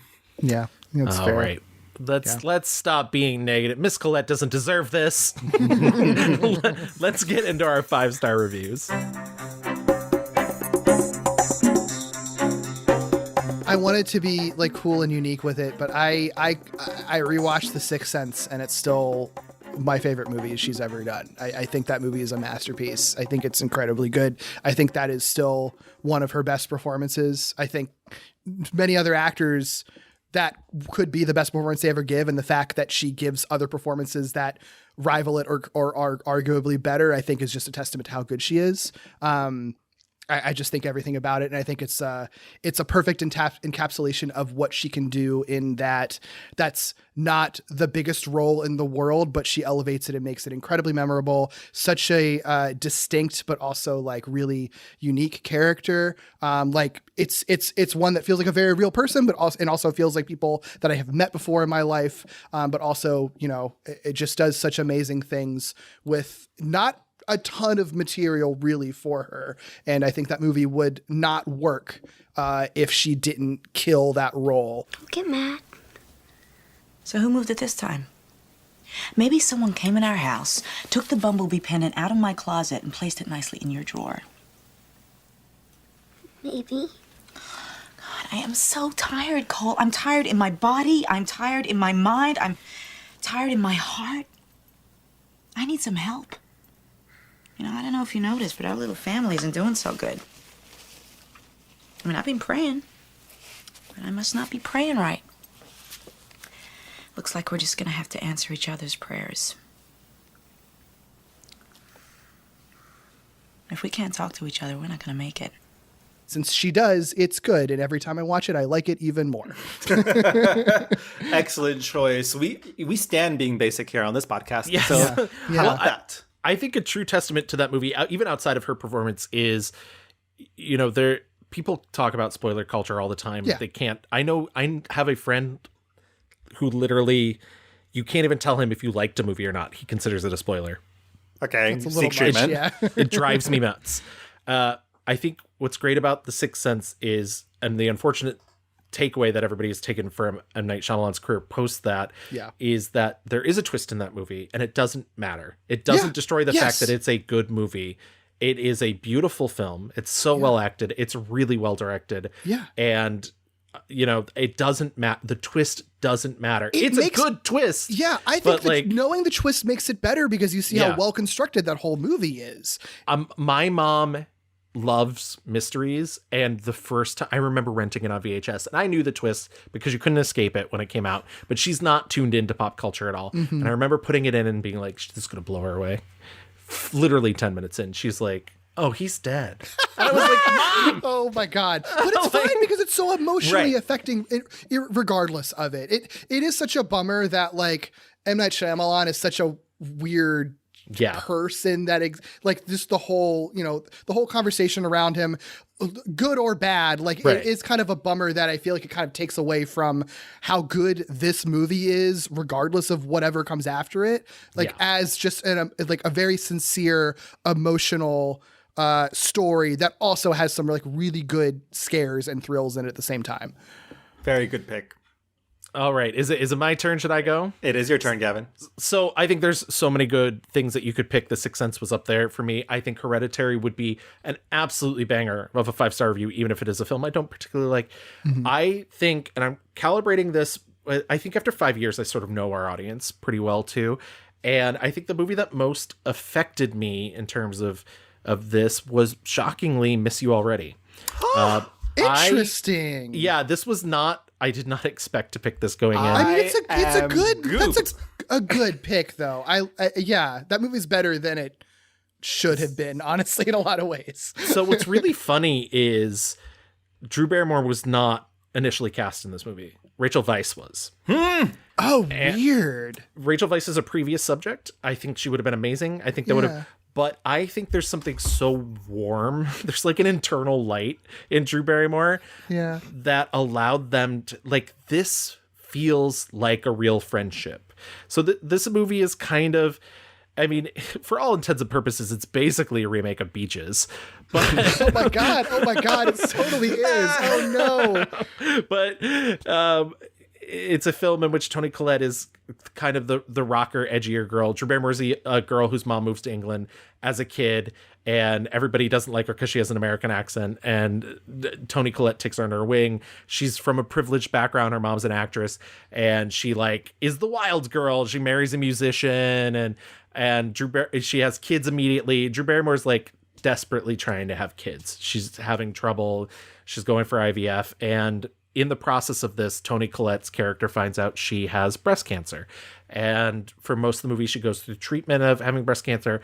All the while, Drew Barrymore is going through her own drama of, will the IVF work? Oh, when it does work, should she tell Toni Collette because she's having such a hard time? It's putting strain on her relationship with her husband, played by Paddy Considine. And I just really love the interpersonal stuff in this movie. Once again, I am so aware of how a medical drama can be manipulative. But I think if you can make it through this movie, if you've never experienced death in a personal way, like this is a good primer for that. If you have experienced death in a personal way, this will hit you. It's done so well. And like I said before, it, really elevated performance. I think the script is fine. If I have to say a negative thing, there's a voiceover at the end that I wish wasn't there. And honestly, I don't think that scene needed voiceover at all. If you could have just let it breathe, don't give the characters lines, just let like what's happening happen and cut out that voiceover. How beautiful would that moment have been? I won't say what it is, but I agree. But yeah, it's just a lovely, lovely movie, an amazing performance. And Toni Collette even said, for not being a method actor and not taking it home with her, like she says a lot of people does, and she sort of thinks is a little bonkers. She said that one was hard for her because that one stayed with her for like a year, and she had to like remind herself, like, you need to let this go. And I think it's very hard, but what a lovely, lovely film. And she looks great in her little wig. So she shaves her head like on screen in that movie too. Yeah. I know that's like many actors have done that, but it's anytime it happens, it's still like, that's a good commitment. I appreciate that. And she goes through several different, there's a look that she has at the end of the movie that I was just like, oh my God. Yeah. Oh boy. I can't help but notice that since you've been pregnant, you've been rather overdosing on the Birkenstocks. Well, they're comfortable and completely on trend. No, Jess, they're not. They're revolting. So I have these for you. Oh my God. Unworn. No touch too showy for this place.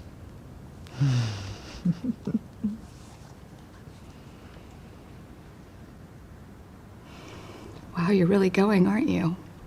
Why else would I be giving you my best pair of shoes? I saw this movie at a film festival in Northern California, and I saw it again for this, and it is very weepy. But I to your point, Gavin, I remember this time around watching it being like, she has such a hard job in this film because she's being funny, she's scared, she's angry, she does some unlikable stuff in it. Oh, and God, yeah. Yeah. She fucks the guy from All American Rejects. I know. Horrible. That's who that was. Yes. I did not realize that was him. I was like, I know I recognize him, and then I never looked up who it was. Oh, God, that makes it even worse. Yeah. I know. People that watch the show on Patreon, by the way, Derek's reaction to that, priceless. Yeah. You need to subscribe just for that alone. But that's a very good pick. I think the ending of that, I remember just like that ending where she says, I love you, and There's a choice. I know we're not talking about Drew Barrymore. Obviously, Toni Collette's character dies in this film. That's not a spoiler. That's life. There's a choice that Drew Barrymore makes after she realizes Toni Collette has passed, where Toni Collette's husband walks in the room, and Drew Barrymore looks up and she smiles at him. And I lost it. I'm losing it now. That is so personal because that was her friend. Sorry. Yeah, no,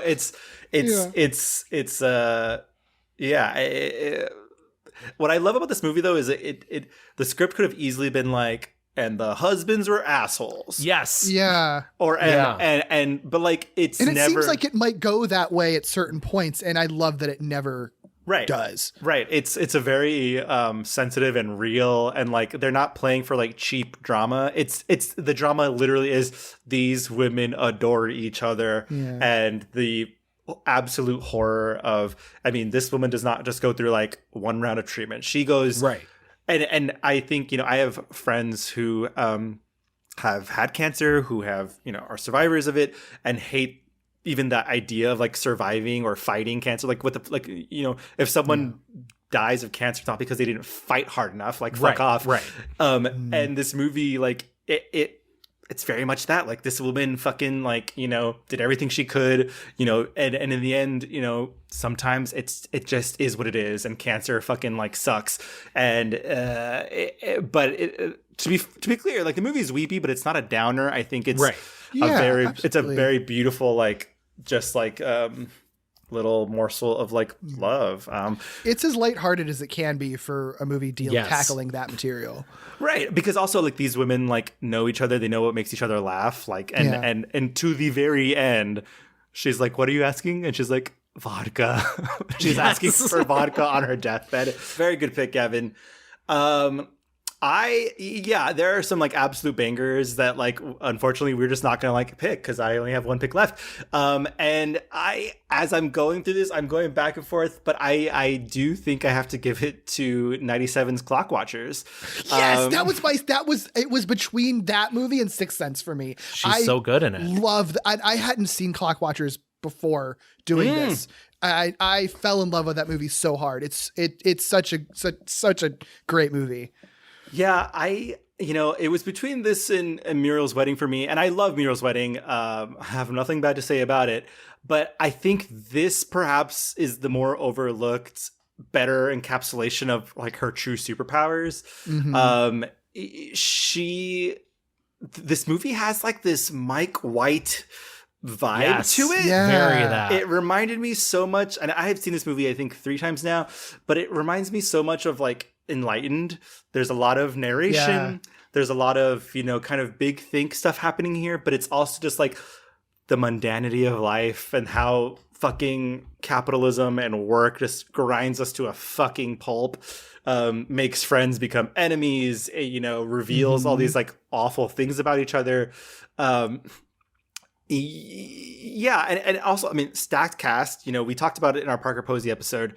But Toni is the central figure here, and she's the new girl at this nameless office. It's like a temp job. They, tell her to do specific things, get mad at her when she does. It's a thankless awful fucking, and what's wild is like we all have this job. No matter what your job is, we all have this job. It's the job where the fucking person in charge makes you do stupid things that don't matter anyway. You're overlooked all the time. It's just like, it speaks to the working man. And it's wild though, because like these are 4 beautiful women. Lisa Kudrow, Alana Ubach. Enough cannot be said about Alana Ubach, just in general. In general. Love Alana Ubach. It was directed by Jill Sprecher. Is that how we say that, Gavin? Do we know? You're asking me to pronounce shit for you? Well, I was unsure if maybe you're familiar. You are an indie guy here, but it was written by Jill and Karen Sprecher. I'm assuming they're sisters. But it's for all we know, they could be related to Paul Rudd. They could be related to Paul Rudd. We don't know. It's just I don't know. The ending of this movie, it really turns on the head. Like, I don't know. Especially now, I think in not post-COVID, but like post-pandemic world we're living in. Yeah. The idea of work is just a fucking nightmare. Yes. And it's not just about like work, it's life. We're all watching the clock, right? We're all trying to like make the best out of life. She has these just silent moments where she realizes, I'm so fucking mad at life. I'm so fucking mad at this job. And she like decides, I'm gonna fucking take my life back. I wish I could tell you I never doubted a friend. I wish I could say that place hadn't gotten the better of us. But that's not the way it happened.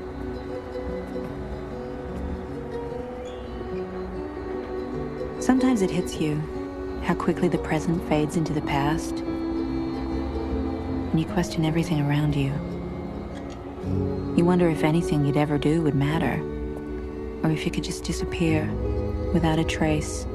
When she decides to like finally get herself out of that fucking place, and there's carved on her desk, it says, I was never here. And it's clear like that someone from before was like, and that's just like the vibe, like, oh fuck, we're all just on this planet, like, and it's meaningless. We were never here in any way. Like no one's gonna remember shit. And she just fucking scratches it out. And I'm like, fuck yeah, girl. Yeah. And then she breaks the fourth wall and just looks up at us. And it's like, she's staring into like every, I don't want to say just American, but specifically Americans, because we fucking work too much and our culture of work is fucking crazy.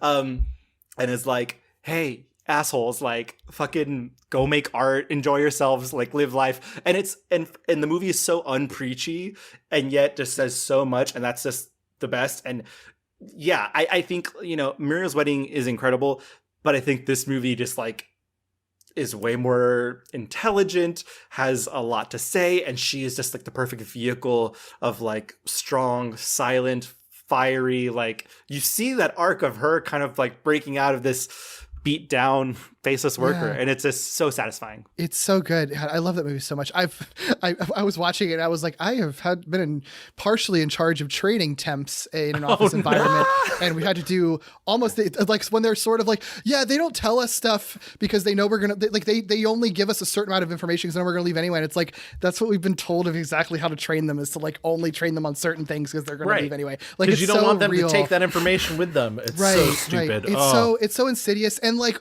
I not that they have to be in competition, but I know like if you're thinking like semi-surrealist, like office culture movies, like Office Space has always been like the top tier one. I kind of feel like this movie Clock Watchers is better than Office Space. I think but you know what this movie doesn't have? Men. That's true. It is about women. That's it. I think that element really elevates it a lot, honestly, because it's such a particular perspective. I love this because I don't know if we've had an episode in a while where like it's been so unpredictable. This is not, I think people would come into this episode expecting us to be like Hereditary, Muriel's Wedding, like these are the hits, these are the, and like we've said good things about all those movies, but like, it's our show.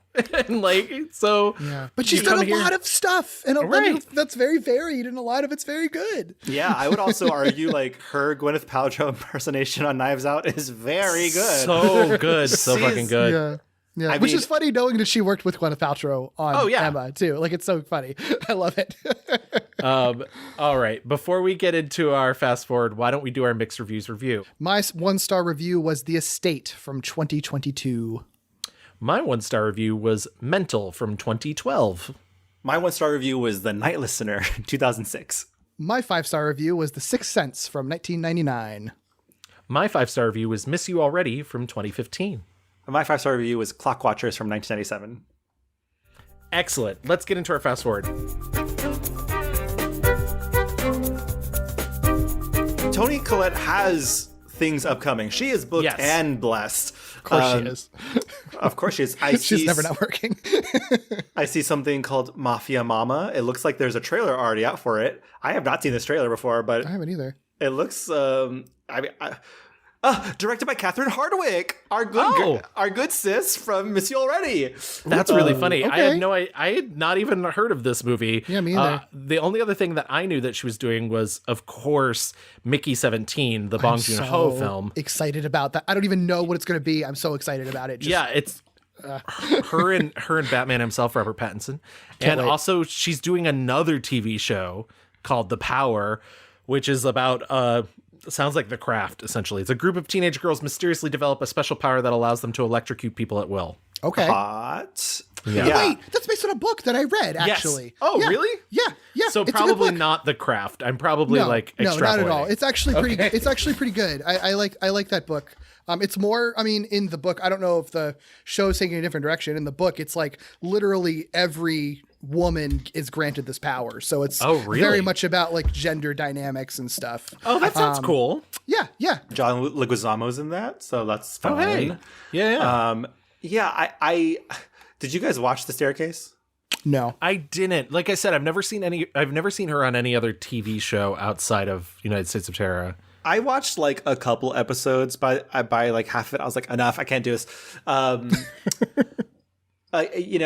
Again, like it's kind of like a showy show. There's a lot going on. I mean, my God, I don't know how they fucking filmed her falling down that fucking staircase and crumpling her body. And like, I don't know how they did that, what digital for technology that was used. But Toni lives for the drama. That's what I'm going to say. Okay. She lives.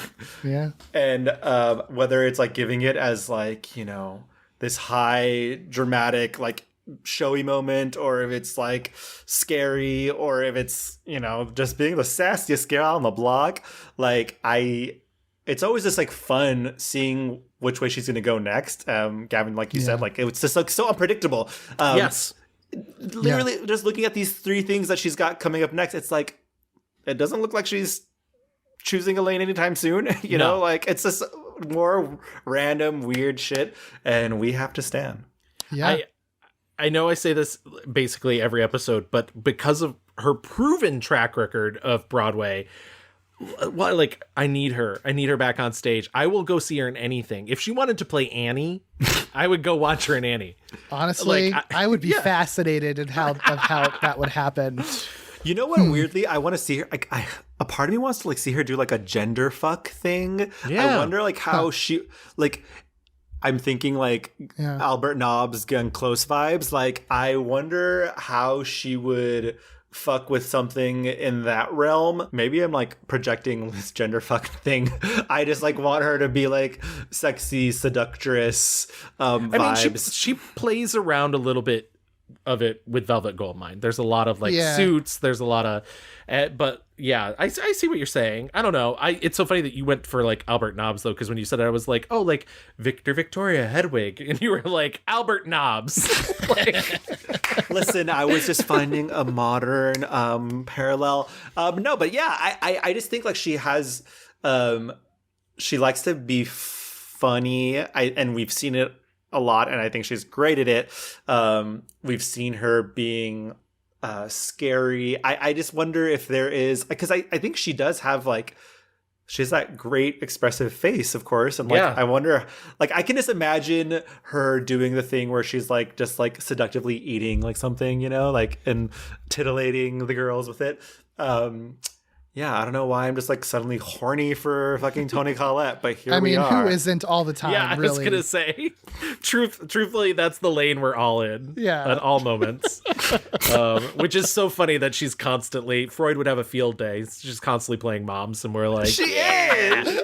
You're like, yeah, whoops, MILF Toni Collette. We have now done, I believe, 3 Australian actresses. We did Nicole Kidman, we did Kate, and now we've done Toni, and they all are just like unclockable and like unboxable, like are just doing whatever the fuck they want, however they want, because they are just that good.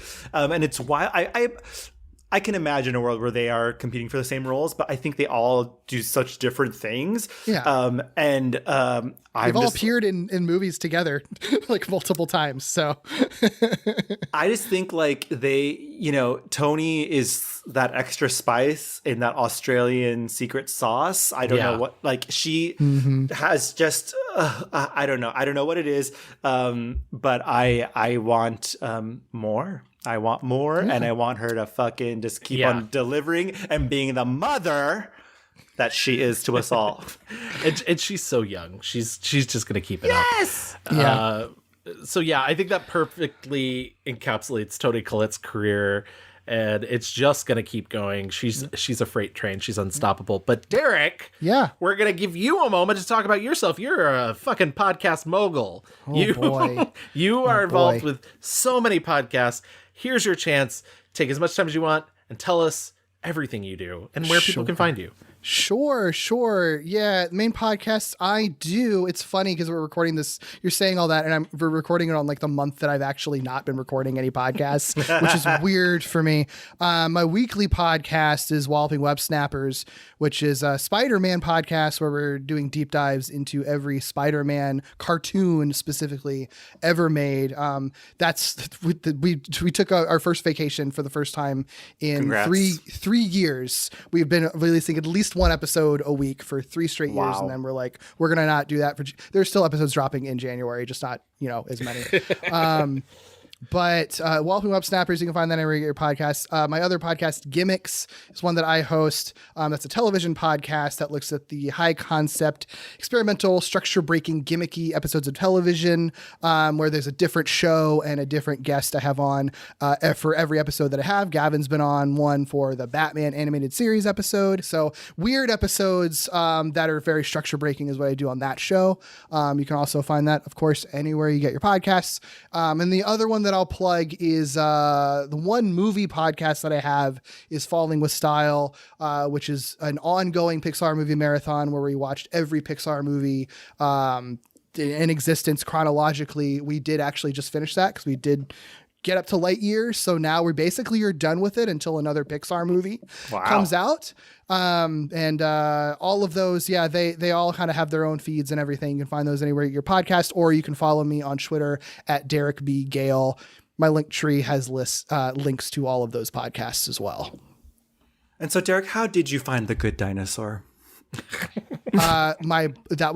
we did our rankings on our last special episode after we did Lightyear, and that was the bottom of my list. That's below the Cars movies. So I think that is the worst Pixar movie ever made. It's a good dinosaur. Okay, no, bad dinosaur. Very bad. Baby, when do you sleep? That's what I want to know. This month, the month that I'm not recording podcasts except for this one. So putting yourself inside your cryo tube and just exactly wake me up in February. Thank you so much. Seriously, I'm so happy you pitched Toni. I mean, she has been a subject we've talked about before that we wanted to do, and we just could never find a good time to do it. And I'm so happy that when I was like, we got to have you on, you were like, Toni Collette. I was like, sold. Great. I mean, it's great because this is so out of the purview of the normal podcasts that I do that are like TV or animated centric. So this was such a fun, different thing that I never really get to do. So Pixar's Hereditary. Yeah, Pixar's Hereditary. She will pop up at a Pixar movie at some point, I'm sure. I believe that. Absolutely will. Yeah. And I'm glad that we were able to introduce you to Clock Watchers and other movies that that's the point of the show, girls. Yes. We're just finding those hidden gems. So thank you for coming on, and thank you to everyone for listening. We appreciate you so much. Absolutely. And if you want to contact us, you can always find us on Twitter at The Mixed Reviews. We're on Facebook. Just type in The Mixed Reviews. If you want to email us, you can email us at reviewsmixed@gmail.com. We're also on Instagram at _mixed_reviews. And if you want to listen to our back catalog, like you've just listened to this episode, you can find the entirety of our library on any podcast app. We're on Apple, Spotify, Stitcher, Google, Audible, Amazon, anyone that you want to listen to. But if you do happen to listen to us on Apple Podcasts, stop by, leave us a 5-star rating. Yes, I said 5 stars. And write us a little review. We'll read it on the show. Yeah, that's 127 episodes, baby, that you get to go luxuriate in. We will see you in 2 weeks with another subject. Until then, be well. Love you, gals. Bye. Bye. I am your mother.